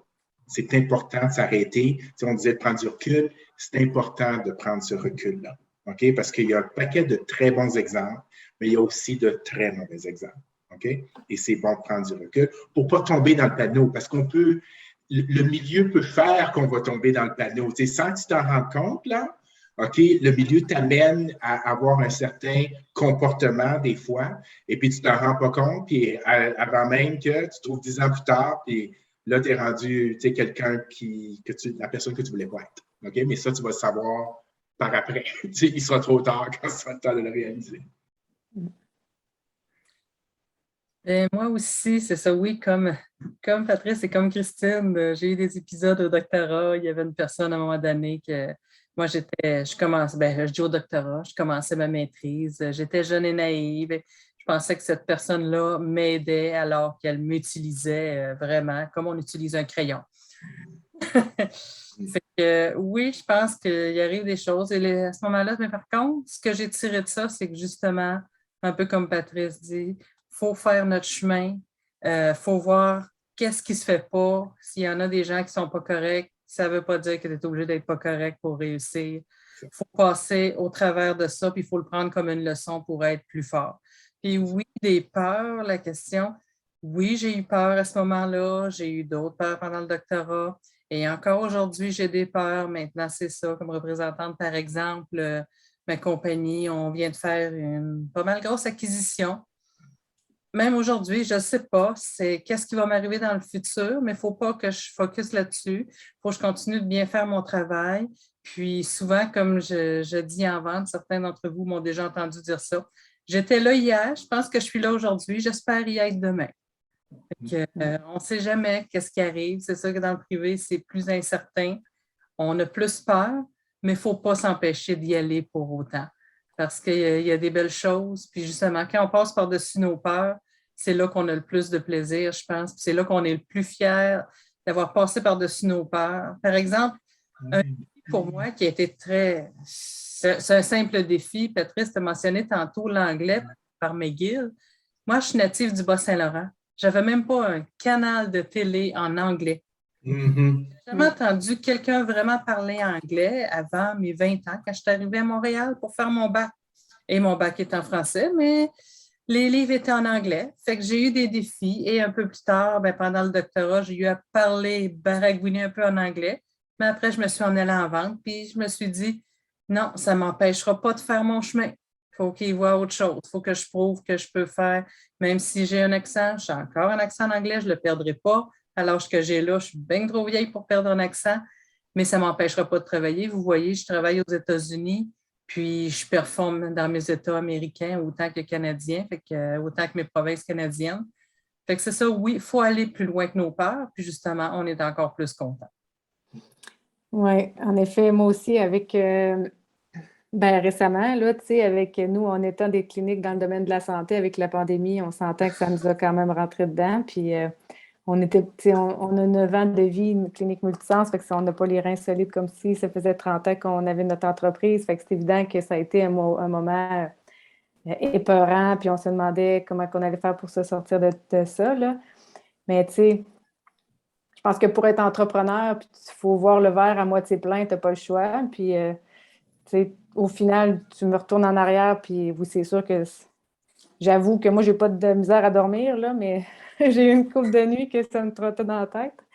Mais finalement, c'est ça, on a beaucoup appris de ça, puis on est encore là aujourd'hui, puis ça nous a appris des choses. Je pense que des fois, on a peur de quelque chose, mais finalement, on passe par-dessus, puis c'est un peu cliché de dire ça, mais c'est vrai qu'on en sort plus fort, puis avec des nouvelles expériences de vie, puis c'est pas toujours nécessairement négatif d'avoir peur de quelque chose.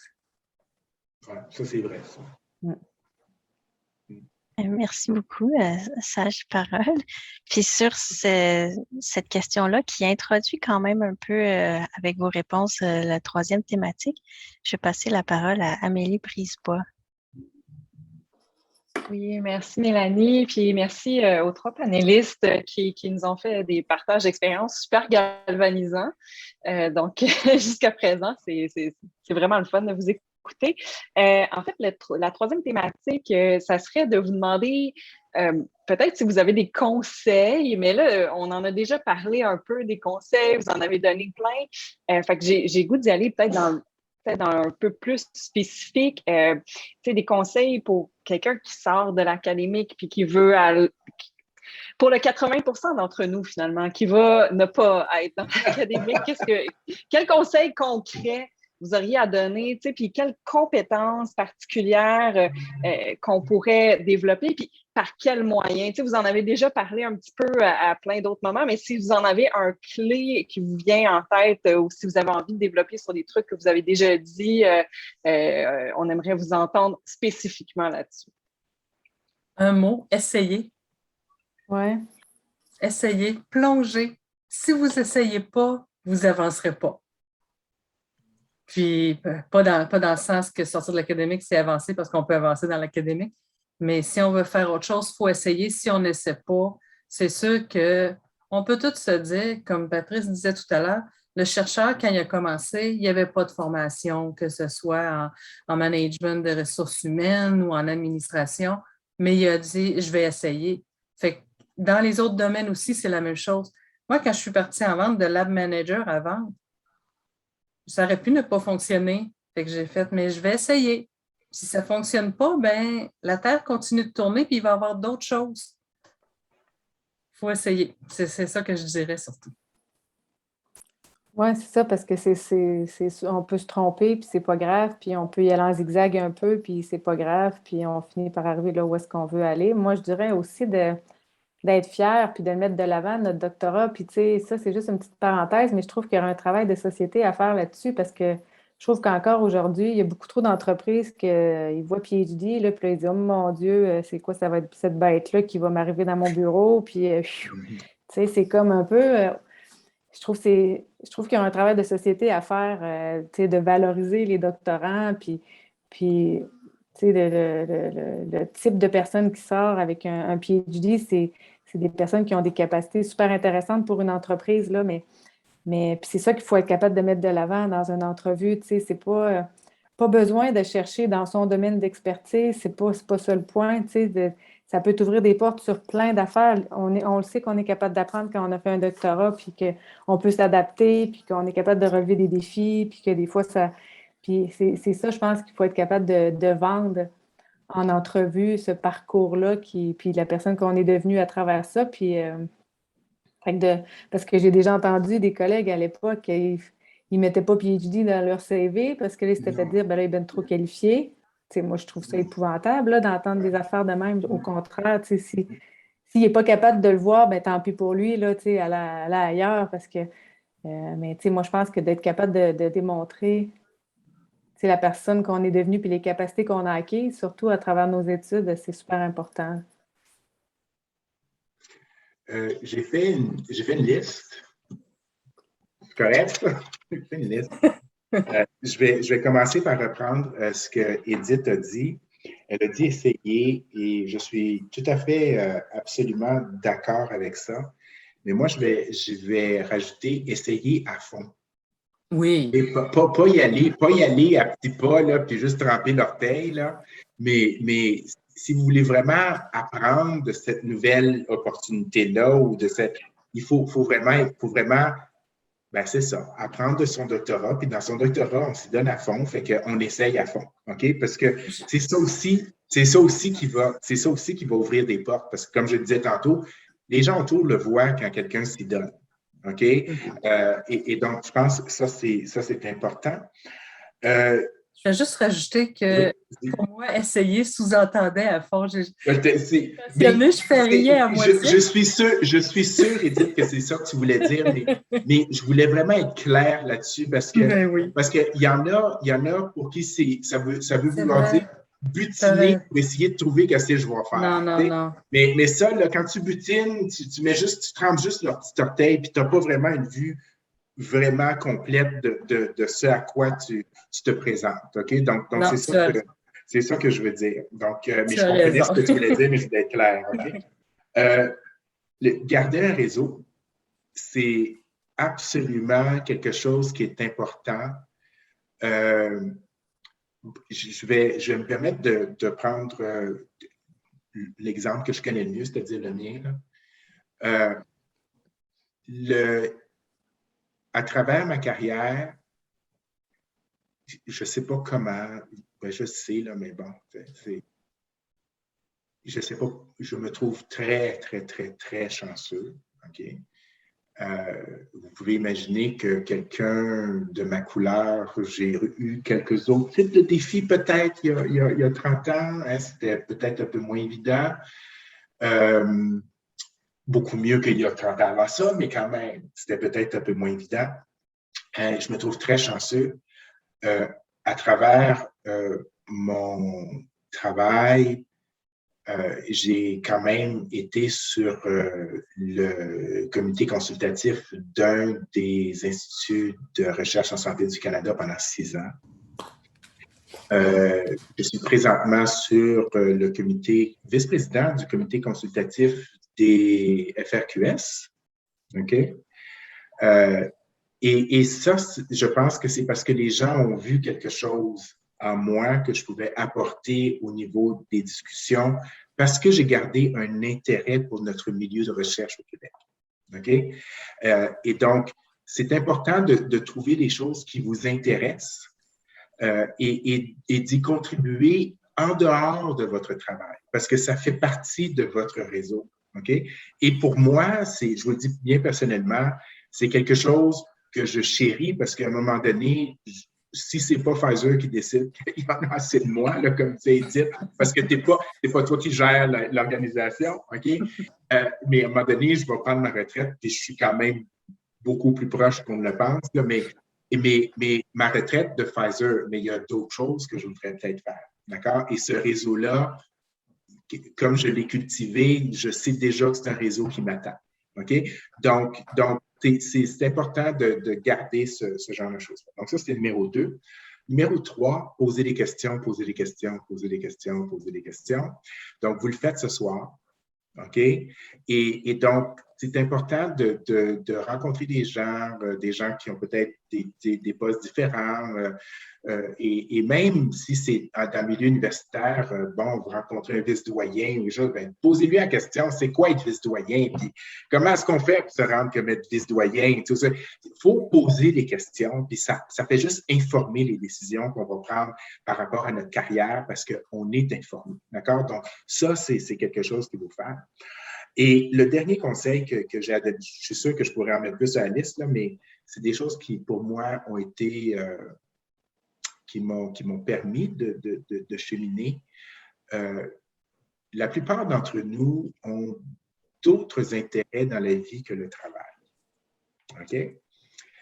Ceux qui n'ont pas d'autres intérêts dans la vie que le travail, je vous demande de trouver un autre intérêt dans la vie que le travail, parce qu'il n'y a pas juste le travail dans la vie. OK? Donc, quand on a une famille, généralement, ça vient régler une partie de ce problème-là, là, OK? Mais c'est bon d'avoir d'autres intérêts que le travail. Ça permet de reposer l'esprit du travail. Et ça permet aussi, dans mes autres intérêts, moi, personnellement, je vous dis, je fais de la peinture, là, OK? Bien, pendant que je peins, je suis souvent en train de résoudre un problème sans le savoir, un problème de travail sans le savoir, parce que mon esprit est en train de se laisser aller puis de trouver une solution sans que je le force, puis ce genre de choses-là. C'est absolument important. Et vous ne voulez pas, parce que je connais des gens autour de moi, là, moi, quand j'aurai plus de temps, je vais en faire de la peinture, mais je ne veux pas recommencer à zéro. OK? Je ne veux pas recommencer à zéro. Je veux juste bâtir sur ce que... Donc, j'ai continué à peindre toute ma vie, pour ce que ça vaut, là. OK? Je continue à peindre toute ma vie. J'ai joué au tennis toute ma vie. Puis l'exemple est le suivant. Excusez-moi, je prends du temps, là, mais vous allez comprendre ce que je veux dire. Quand je faisais mon doctorat, parce que c'est ça l'exemple, quand je faisais mon doctorat, l'été, j'allais enseigner le tennis. Mais pendant mon doctorat, pendant mon bac, ma maîtrise, mon doctorat, vraiment la partie hiver, automne-hiver, je me donnais à fond là-dedans. Mais quand venait le temps de reprendre l'été, il fallait que je me réinvente un nouveau coup droit, puis un nouveau revers, puis une nouvelle chose. Il n'était jamais pareil comme... Fait que finalement, je n'arrivais jamais à bâtir sur ce que j'avais acquis. OK? Ah ben, quand j'ai eu le temps de me payer, de pouvoir jouer à l'intérieur, ben, j'ai joué toute ma vie, au moins une fois par semaine. Et mon tennis s'est toujours maintenu et même développé. Alors, c'est ça que je veux dire. Ne pas se retrouver dans une situation où est-ce qu'il y a quelque chose que vous aimez, puis qu'à un moment donné, il va falloir que vous réappreniez à le faire. Si vous avez des acquis, bâtissez sur vos acquis et ça peut juste vous aider autant pour les choses que vous faites pour le travail que pour les choses que vous faites à l'extérieur du travail. Et c'est important d'avoir des choses à faire à l'extérieur du travail. C'est très mauvais de ne donner que tout son temps au travail et de travailler 15 heures par jour. Ça n'a aucun sens, ça ne mène absolument à rien dans la vie. Et je vous dis, même chez Pfizer, avec cette pandémie-là, il y a des choses qui ont été réalisées. Les gens, il n'y a plus de meeting à midi, on commence les meetings à 9 heures, il n'y a plus de meeting à 8 heures le matin, il n'y a plus de meeting à partir de 4 heures, parce qu'on s'est rendu compte que les gens ont une vie, puis c'est important qu'ils ont une vie, puis c'est comme ça qu'ils sont productifs. OK? Donc, c'était le 4e conseil. C'est une question d'équilibre. Je pense c'est que ça, tout est merci. dans l'équilibre. C'est exactement ça. C'est de continuer à avoir ses amis pareils, faire du sport, sortir un peu, tu sais, puis c'est toute la vie, je pense, là, même quand c'est sûr qu'il y a des périodes qu'on est un peu plus occupé, on a des demandes de subvention, il y a des périodes qu'on peut être un peu plus occupé, mais je pense que pour se garder à flot, puis continuer à avoir du plaisir, puis être bien, puis être saine dans notre corps et dans notre esprit, tout est une question d'équilibre. Là, puis c'est pas cool là, de travailler 15 heures par jour, il n'y a rien de cool là-dedans. Puis je pense aussi que tu peux être super productif en travaillant une journée normale, là, puis c'est plus équilibré, à mon avis. Puis à un moment donné, la job, elle ne sera plus là. Hein? Il faut se le dire. À un moment donné, les gens prennent leur retraite, mais c'est vrai pareil. On met beaucoup de focus sur la job. Oui, on a besoin d'une. C'est ce qui nous permet de mettre la bosse à la table, d'avoir de la liberté parce qu'on a notre propre chèque, on décide qu'est-ce qu'on fait avec, puis ce genre de choses-là. Mais à un moment donné, la job, elle n'existe pas. Et moi, il y a quelqu'un qui m'a dit, vous n'avez peut-être pas, pour certaines entrevues, connu le premier ministre Trudeau père, là, OK? Mais il y a quelqu'un qui m'a, dans le cadre de mon travail, j'ai rencontré qui a eu la chance de travailler avec M. Trudeau père quand il est retourné à la profession d'avocat après avoir été premier ministre. Et il m'a dit, Patrice, sur l'heure du dîner, il était tout seul à la cafétéria. Il n'y avait personne qui essayait de l'approcher. Tu veux pas être là. Tu veux pas être là. OK? Et ça a à voir avec comment tu développes le reste de. Tu t'as donné toute ta vie à quelque chose, là, puis non. L'équilibre, c'est super important. Et la famille, parce que c'est tout ce qui reste à la fin. Des amis, vous avez parlé d'expériences où est-ce que des gens, vous pensiez qu'ils étaient là pour vous aider, puis choses, puis moi, j'en ai connu des amis, ça se perd, ou on se perd de vue, et ce qui reste généralement, c'est la famille en bout de ligne. Mais ça aussi, il faut l'entretenir, la famille. On peut se perdre dans le travail, mais il faut entretenir la famille. C'est bien important. La santé aussi. Ah, mon Dieu! Hey, on est dans le domaine, Jesus! On ne comprend pas ça, là, ça va très mal. C'est ça. Moi, c'est ça. Une des choses que ma compagnie insiste, c'est prenez du temps, par exemple. Prenez 30 minutes dans la journée pour aller marcher. Faites ci, faites ça, c'est ça. Perkin Elmer, je suis chanceuse, c'est quand même une compagnie qui a une bonne éthique de travail et des choses comme ça. Puis justement, au début de la pandémie, ils nous ont poussé à arrêter et dire bon, t'arrêtes 30 minutes, va marcher, ça va te faire du bien. C'était ça. C'était comme, il faut mettre ça à votre horaire. Puis c'est drôle, un jour, j'étais sur un vol d'avion, puis quand on prend l'avion à toutes les semaines, on se retrouve en première classe, on se retrouve dans les élites, puis on a des upgrades en première classe sans avoir besoin de payer. Puis une journée, j'ai été à côté de Ronald Coré. Et j'avais pas réalisé que c'était lui parce que j'étais dans ma bulle, parce que moi, même si je prends l'avion toutes les semaines, je déteste prendre l'avion et je me mets la tête dans un livre pour oublier avec mes écouteurs, pour ne pas vivre ça comme un trop gros malaise le vol. À un moment donné, pendant le vol, comme je n'avais pas fait de cas de lui, il s'est mis à me jaser et il m'avait dit, moi, ce que j'ai fait toute ma vie, il dit, il y a eu des périodes, ma secrétaire disait que j'étais en meeting, mais j'étais au gym en train de m'entraîner. C'était réservé dans son horaire. Là, on ne parle pas de... C'est un autre exemple, c'est complètement hors de notre domaine, mais ça en dit beaucoup. Mais c'est intéressant, Edith, que tu dises ça parce que c'est très bien ce qu'il faisait, mais en bout de ligne, et c'est peut-être à cette époque-là aussi, c'est que c'était tellement mal vu qu'il fallait que ce soit caché par sa secrétaire. OK? Alors que ce n'est pas supposé être mal vu. Non. Moi, j'ai toujours dit, je travaille pour une organisation qui découvre des médicaments, qui vend des médicaments. Je suis quelqu'un qui a étudié dans le domaine de la santé. Je fais tout ce qui est mon possible pour éviter de prendre des médicaments. OK?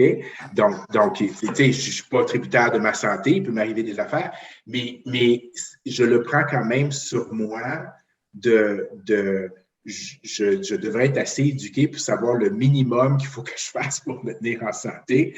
Et donc, c'est important pour moi de projeter cette image-là. C'est important de faire ça. Je ne peux pas, moi, essayer dans ma tête c'est pas ma job, là, mais de convaincre que tel médicament est bon. Si je vois que la personne, elle n'a pas pris soin d'elle, et puis moi, si je montrais que je n'ai pas pris soin de moi, non, je me sens inconfortable avec ça. OK? Donc, on est dans ce domaine-là. Je pense qu'on a des acquis. Il faut les appliquer sur nous-mêmes. Je pense que c'est une bonne chose. Et puis, on est des représentants de ce que c'est que la bonne santé. Et je pense qu'il faut en profiter pour le faire aussi. Je pense qu'au mieux de nos capacités, bien sûr, toujours. Et ça revient à ce que tu disais, prendre du temps pour soi, prendre du temps pour c'est la santé physique et santé mentale. Hein? C'est santé physique et santé mentale. Hein? Donc, c'est ça. C'est important, je pense. Au mieux de nos capacités. OK? On n'a pas tous les mêmes challenges au même moment, puis on ne contrôle pas toujours notre santé. Hein? Ça, c'est malheureux, mais c'est comme ça, là. Mais c'est au mieux de nos capacités, bien sûr. Merci beaucoup. Je trouve ça super intéressant parce qu'initialement, la thématique, c'était qu'est-ce que vous suggérez pour une carrière épanouissante? Puis plus de la moitié des propos que vous avez tenus, c'était en lien avec l'équilibre de vie, l'hygiène du travail, prendre soin de sa vie personnelle. Puis, tu sais, moi, je trouve ça vraiment fantastique qu'on en parle parce que c'est vraiment quelque chose qui maintenant, je pense, a pris plus d'ampleur chez les doctorants avec avec la pandémie. Je pense que ça nous a mis le nez un peu dans quelque chose qui allait vraiment pas bien dans la communauté étudiante au cycle supérieur, là où les gens s'en mettent trop sur les épaules puis ça va pas du tout. Fait que je trouve ça vraiment cool que vous nous rappeliez ça. En fait, j'aurais envie de demander au public, je ne sais pas s'il y a des gens qui ont des questions, qui ont des... je vois qu'Asma a levé la main, je vais te céder la parole. En fait, merci beaucoup pour ce partage, c'est vraiment, vraiment intéressant. Moi, j'ai une question, mais un peu différente. Par exemple, vous avez de entreprises où vous avez ouvert un poste pour des étudiants en doctorat. 3, 4 étudiants, vous avez un autre vie avec cet étudiant. Quels sont les critères qui vraiment t'attirent à l'étudiant? Bon, j'ai besoin de cette personne dans mon entreprise. Quels sont les 2, 3 critères que vraiment tu le trouves important chez les doctorants ou maîtrise ou la personne qui passe l'entrevue avec vous? Pour le choisir, oui, j'en ai besoin dans mon entreprise, c'est intéressant. Ben, moi, je pense que quand quelqu'un vient en entrevue, souvent, là, je ne parle pas des orthophonistes ou des audiologistes, là, mais mettons, je voudrais engager quelqu'un pour faire assistant de recherche, mettons, ou quelque chose de même dans des projets en innovation. Je pense que la majorité des gens qui vont se présenter ont nécessairement les compétences pour le faire. Tu sais, ça, je n'ai pas de doute. La majorité vont être capables d'accomplir le travail. Fait que c'est beaucoup en lien avec la personnalité, l'attitude, tu sais, comment la place qu'il va prendre dans l'équipe. Est-ce que tu sais, il va-tu lever les autres avec lui ou tu sais, être capable de travailler en équipe, sortir du lot un peu. Là, tu sais, des fois, c'est toujours intéressant d'avoir quelqu'un qui c'est une façon de voir les choses, puis d'avoir des gens qui amènent une autre façon de voir les choses. Ça fait souvent avancer beaucoup plus qu'on le pense. Fait que, tu sais, des gens, c'est ça, qui voient plus loin que ce qu'ils doivent faire, puis qui sont intéressés aussi, beaucoup passionnés par ce qu'ils vont faire. Ça je trouve que ça transparaît beaucoup dans les entrevues. Puis au final, moi, je vais beaucoup chercher c'est ça, plus la personnalité, puis ce genre de caractéristiques-là que les compétences en tant que telles.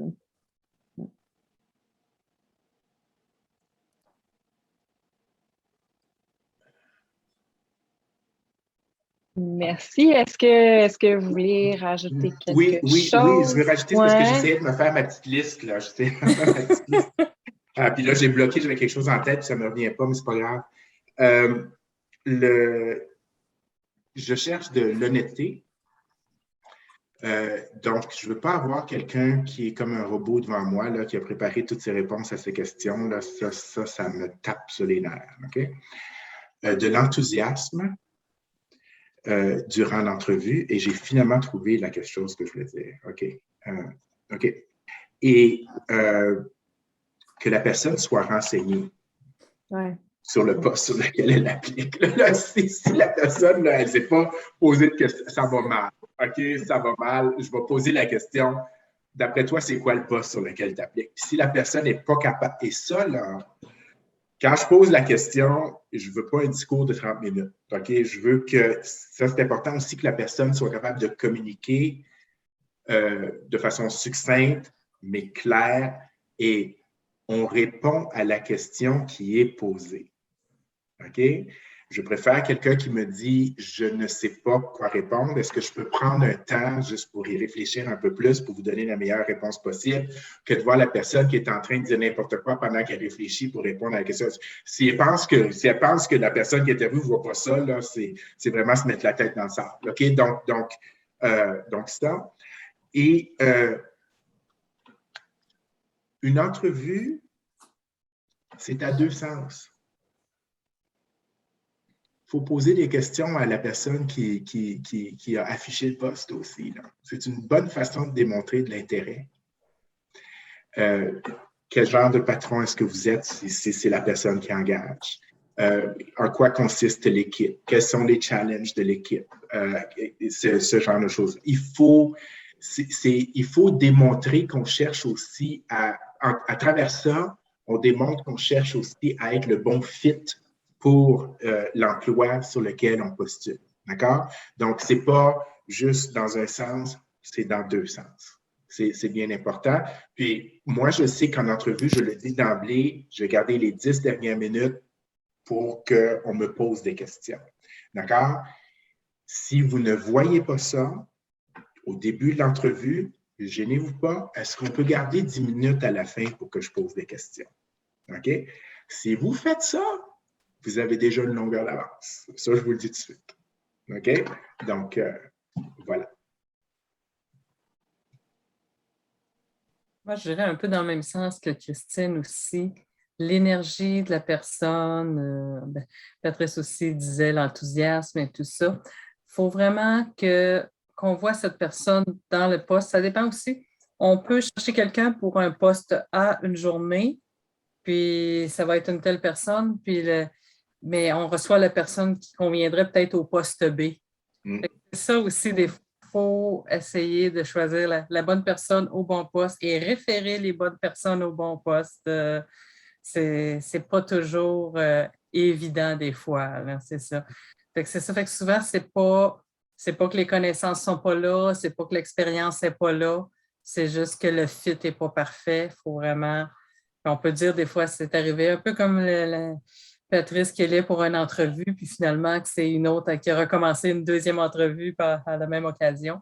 C'est quelque chose qui arrive souvent. Des fois, on passe quelqu'un en entrevue pour un poste A, ça ne marche pas, mais la semaine d'après, il y a un poste B qui ouvre, puis cette personne-là peut être la bonne. Tout à fait. Tout à fait. Fait que vous gagnez à vous faire connaître, même si vous voyez que vos chances ne sont pas fortes, vous gagnez à vous faire connaître. Puis c'est vrai que d'arriver, de bien connaître l'entreprise, de bien connaître le poste, puis d'en parler, ça, c'est sûr que c'est un point important. Tu vois que la personne est intéressée, qu'elle a fouillé, qu'elle, tu sais. C'est super intéressant. Je trouve ça très intéressant que vous ayez mentionné l'aspect d'interactivité dans les entrevues. Pour moi, c'est comme ça pose un regard neuf quand même là-dessus. Je vais passer la parole à Karine Latulippe. Je vois qu'elle a la main levée. Oui, bonjour. Je vais essayer de démarrer ma caméra, la voici. Merci de nous offrir votre temps là, ce soir pour partager vos expériences. C'est vraiment apprécié. Puis moi, ma question, c'est que on a beaucoup, vous avez beaucoup parlé de l'importance de saisir les opportunités, de s'ouvrir les portes, d'entretenir un réseau. Ça, au quoi j'adhère aussi. Puis on a parlé aussi de l'importance d'avoir un équilibre. Donc, d'avoir d'autres passions, puis évidemment, plusieurs d'entre nous ont des familles aussi. Alors, ma question est celle-ci, c'est que dans toutes les belles opportunités qui nous sont offertes, là, moi, je suis au postdoc, puis j'ai vraiment plusieurs choses qui me sont proposées. Comment on arrive finalement à discerner ce à quoi on dit oui? Ouais, c'est ça. Parce que c'est un défi de dire, on a le goût de dire oui à tout le monde, mais oui tout le temps, puis on a le goût d'être en bonne santé physique, puis en bonne santé mentale, puis moi, je vois aussi ça comme un emploi, fait que puis bon, vous voyez que j'ai fait mes études sur le tard, mais c'est ça, tout ça pour dire que c'est pas évident, je me demandais si finalement, il faut lâcher prise en se disant que les bonnes opportunités, c'est celles qu'on aura saisies, ou on peut arriver à avoir un certain discernement. Karine, je vais te poser une question. Est-ce que tu es dans une situation, mettons que tu as 3 possibilités devant toi, c'est ça? Non, pas du tout. C'est que, tu sais, par exemple, là, dans mon projet postdoc, j'ai mon projet postdoc, là, je suis invitée à être co-chercheur sur d'autres projets, puis des fois, on m'offre des mandats et tout ça. Puis comme je ne sais pas ça va être quoi l'après-postdoc, est-ce que ça va être une carrière académique? Est-ce que ça va être une carrière non académique? J'ai le goût de dire oui à tout le monde parce que je ne sais pas. Tu sais, fait que tu veux ouvrir les portes parce que tu ne sais pas ce qui va se passer, qu'est-ce qui va se présenter. Mais tu ne peux pas faire ça parce que tu veux respecter tes engagements aussi puis tu veux être en bonne santé. Fait que je trouve ça très, très difficile comme d'enligner un peu. C'est quoi mes critères pour dire oui ou mes critères pour dire non? Je me demandais si vous aviez des trucs ou peut-être ça n'existe pas. Mais... Je répondrais par une question. Tu te vois où dans 10 ans, dans 15 ans, dans 20 ans? Eh, Seigneur Dieu! Est-ce que vous le saviez quand vous avez fait votre doc puis votre post-doc? Je suis supposée de le savoir! Moi, comme je te dis, je me voyais au tout début de mon doc, je me voyais chercheur, mais pendant mon doc, j'ai changé d'idée que je me voyais faire autre chose. Puis, c'est ça. Fait que selon où ce que tu te vois un jour, c'est là que tu vas choisir par quel chemin tu veux y aller. Parce que ton chemin, il n'est pas nécessairement droit.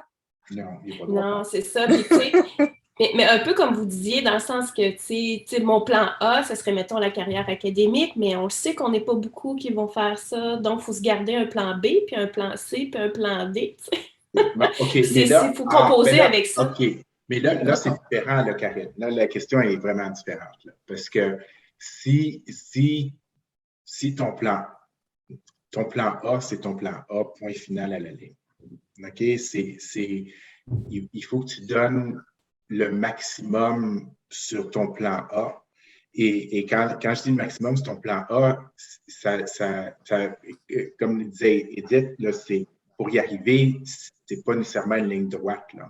OK? Et Christine l'a très bien démontré aussi dans son parcours à elle, là, c'est vraiment pas une ligne droite. Donc, mais je pense qu'il faut toujours garder le plan A le plus possible, le plus loin possible, puis avoir donné tu sais, pas de regret, là. Tu sais, à un moment donné, il faut que tu te trouves là-dedans aussi, là, tu sais, il ne faut pas que tu te dises, est-ce que j'ai essayé assez, j'ai-tu pas essayé assez fort? Tu sais, ça, là, c'est la pire question, tu sais, avec laquelle tu peux te retrouver, là, et le regretter plusieurs années après. Tu sais, peut-être pas sur le coup, mais plusieurs années après. Tu sais, donc, moi, c'est toujours, tu sais, moi, j'ai toujours dit, tu sais, dans ma tête, je veux aller en industrie, c'est ça mais le parcours n'était pas, je ne suis pas parti du doctorat pour aller en industrie. Tu sais, j'ai fait le postdoc, j'ai fait le MBA, tu sais, mais tu sais, j'ai toujours donné à fond, tu sais, eu quelques expériences de gestion avant que ça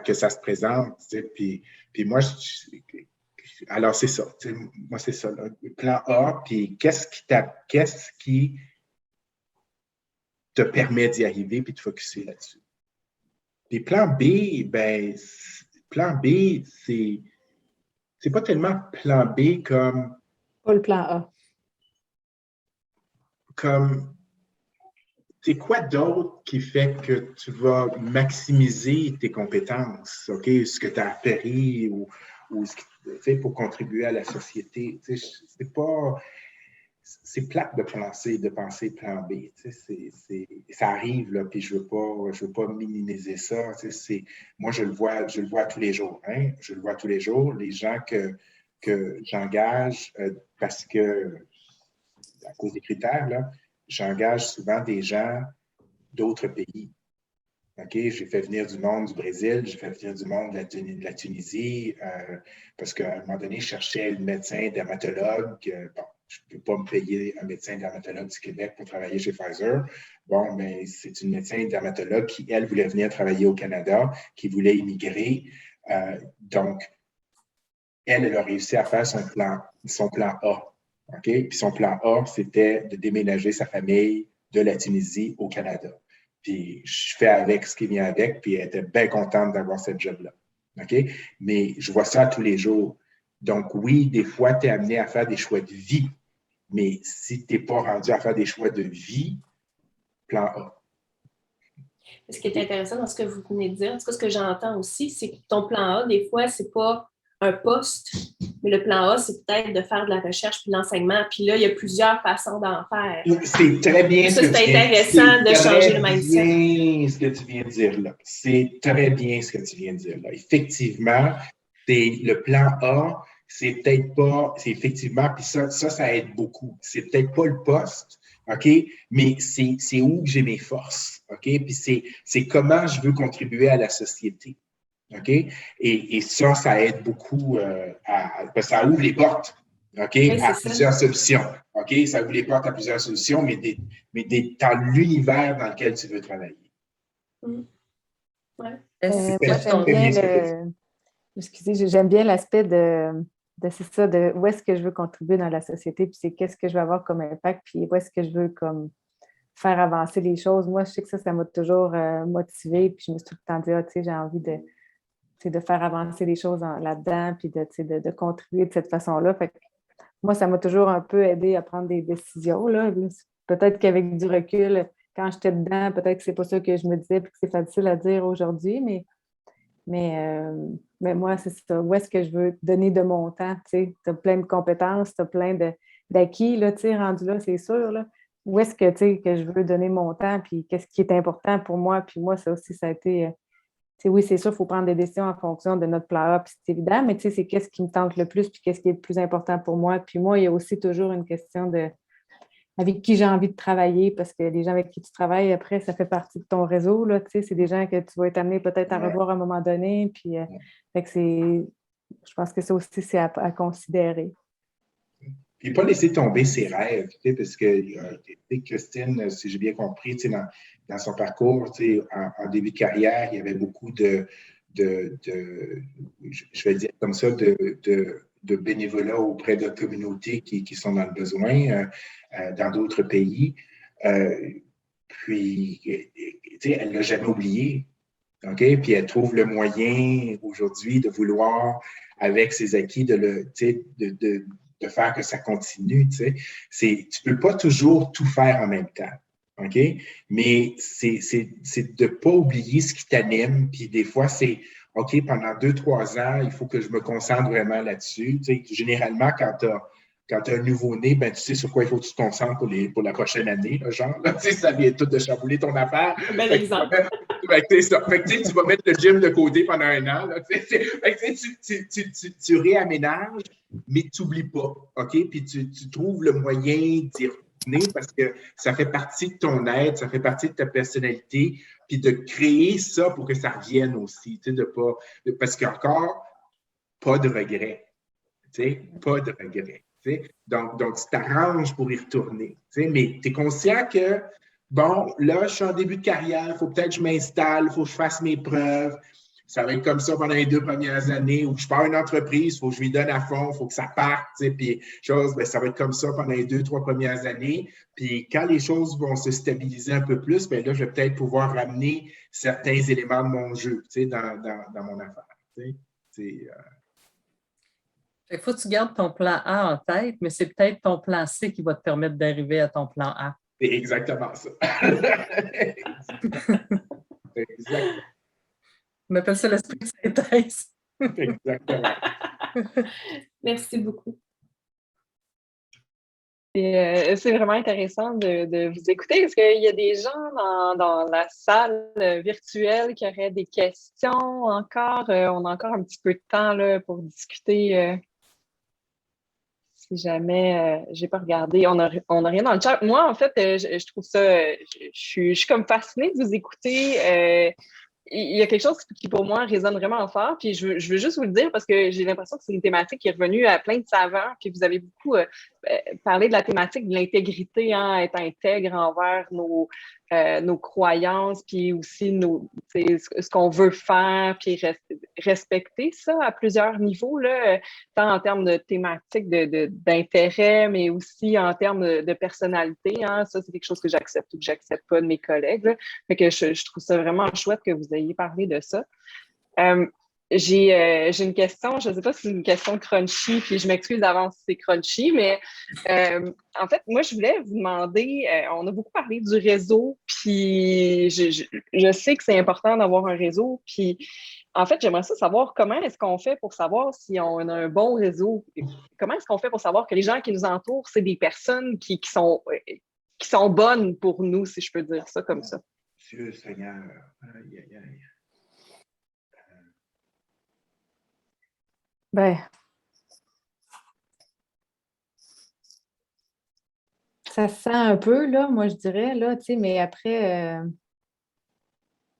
je pense que, tu sais, s'ils sont bonnes pour nous, mettons qu'on enlève l'aspect carrière, tu sais, est-ce que cette personne-là va me faire rencontrer quelqu'un, mettons. Mettons qu'on le voit plus comme développement personnel, puis est-ce que cette personne-là a un impact positif sur moi? Est-ce que quand je sors d'une rencontre avec elle, je suis vraiment stressée, puis là, je me dis, là, tu sais, ça va pas, ou tu sais, je me remets en question, puis je me trouve pas bonne, ou tu sais, ou bien est-ce que quand je ressors d'une rencontre avec elle, je suis vraiment motivée, puis tu sais, ça m'a fait du bien, puis je me sens mieux, puis tu sais, je me suis sentie écoutée, ou tu sais, il m'impressionne, je l'admire, ça me donne envie de faire des choses comme lui, ou tu sais, moi, je le vois un peu comme ça, dans le sens que c'est une bonne personne ou pas une bonne personne de par l'effet qu'il y a sur moi. Tu sais, avec du recul, moi, je pense à plusieurs personnes qui ont eu, tu sais, des effets plus positif sur moi, puis des effets, il y en a certains que ça a été plus négatif, je me rends compte avec du recul que dans le fond, je n'étais pas bien, tu sais, quand je travaillais avec ces gens-là, ou tu sais, qu'ils ne me faisaient pas sentir bien, ou tu sais. Fait que moi, dans ta question, c'est plus l'aspect sur comment, tu sais, l'effet que ça a sur moi. Après, tu sais, est-ce que c'est une bonne personne qui va me présenter telle personne? Ça, je pense que c'est une autre catégorie, là. Mais moi, je le vois plus l'impact que ça a sur moi, je te dirais, là. Je pense qu'il ne faut pas que tu vois les gens dans le but, être en réseau, être en contact avec quelqu'un. Je ne pense pas qu'il faut que ce soit dans le but ultime de « Ah, cette personne-là va me présenter telle autre ». Mais plus comme qu'est-ce que il faut que ce soit une relation, dans le fond, vraiment, que ce soit dans les deux sens et pas juste se sentir, pas juste essayer d'être en contact avec quelqu'un pour dire « On va m'apporter ça ». Je pense que c'est ça, il faut que ça devienne comme, tu sais, comme moi je disais, je sentais que ma porte de sortie, quand j'étais en recherche, si je voulais aller vers le privé, garder un bon lien avec les représentants, mais je ne gardais pas un lien avec les représentants nécessairement juste pour ça. J'avais un plaisir à avoir un lien avec eux autres, j'apprenais d'eux autres, j'échangeais avec eux autres. Fait que c'est ça, il faut que ça soit à double sens aussi. Il faut que ça soit une relation, pas juste je vais chercher. Ouais. C'est ça, j'ai jamais vu le réseau comme étant quelque chose qui me permettrait d'avoir accès à quelque chose.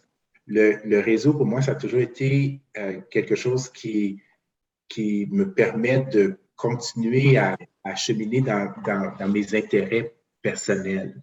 Donc moi, j'ai toujours voulu continuer à supporter la recherche au Québec. Et donc, je me suis retrouvé dans des forums, dans des comités ou ce genre de choses-là, où est-ce que je pouvais me permettre de justement écouter, aider, comprendre, faire avancer, je ne sais pas moi, les partenariats entre l'industrie et le milieu académique, ce genre de choses-là.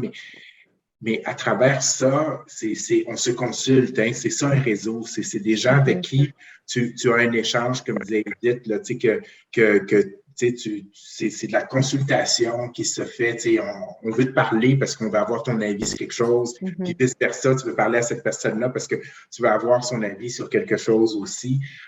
Puis l'avis, ça peut être sur comment tu as fait, toi, dans ton cheminement de carrière, puis qu'est-ce qui t'a amené là, comme ça peut être aussi, écoute, je cherche quelque chose, et ça peut être quelque chose de très anodin aussi, j'ai besoin de faire réparer ma voiture, pas connais-tu quelqu'un, parce que je sais que tu as la même voiture que moi.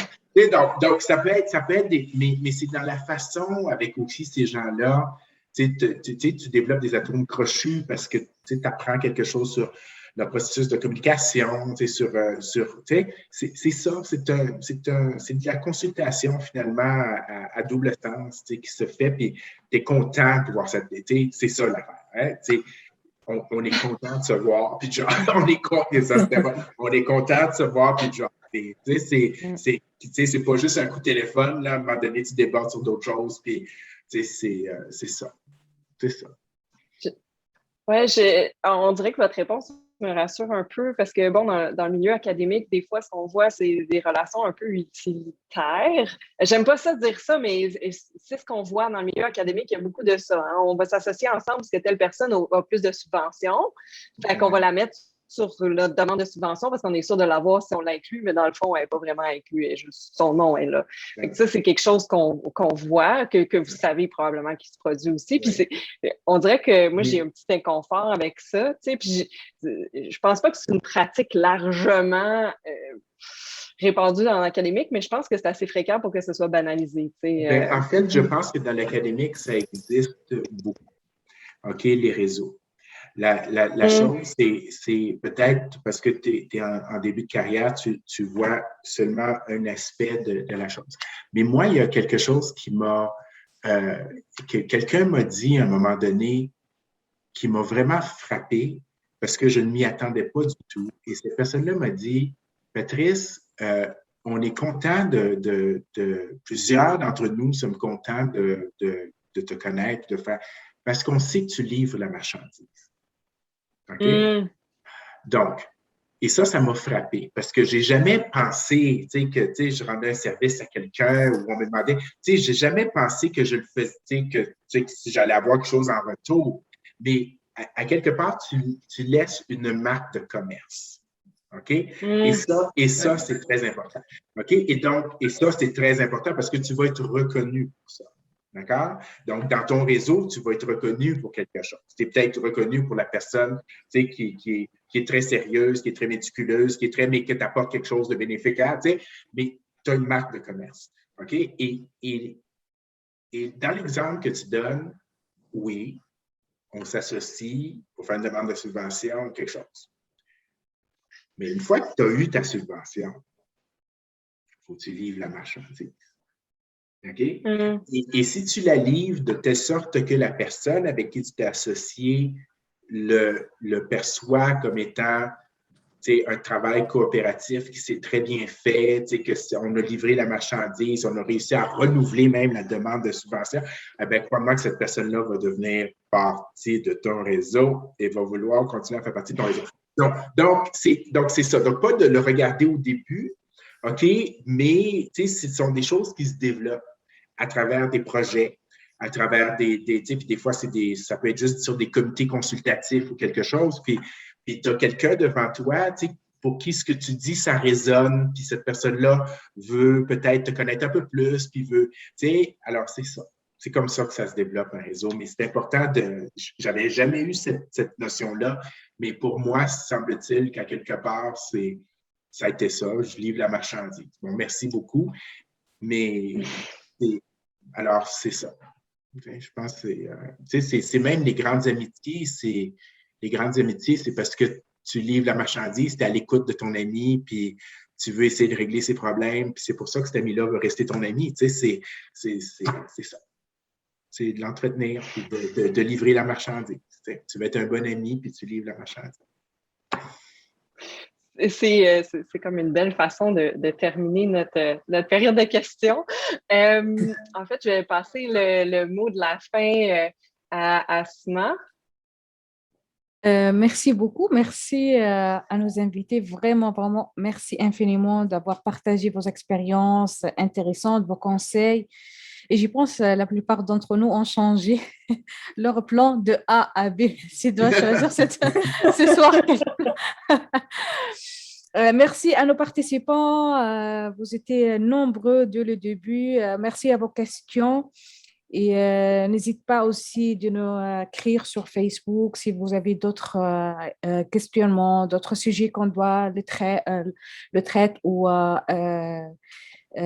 bon, on discute. C'est ça. Merci à mes collègues Jessica, Mélanie et Amélie pour cette belle organisation. Alors, je vous souhaite une belle soirée.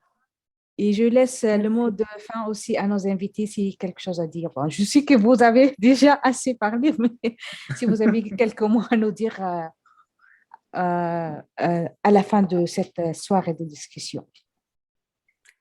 Merci de l'invitation. Puis je trouve que c'est un sujet intéressant qu'on n'aborde pas si souvent. Donc, ça m'a fait plaisir de participer. Puis de partager mon expérience courte, mais puis n'hésitez pas, s'il y a des gens qui veulent me contacter, ça va me faire plaisir de discuter aussi, là. Je me joins à Christine. Merci beaucoup de l'invitation. Ce fut un plaisir. Merci de vos questions, de votre intérêt. Les étudiants, vous êtes beaux à voir. Moi, j'avais la chance avant la pandémie de voir des étudiants régulièrement. Vous êtes beaux à voir. C'est beau de voir vos passions et continuez d'être passionnés, que ce soit pour la recherche académique ou d'autres emplois. Continuez d'être passionnés et ayez du plaisir dans ce que vous faites.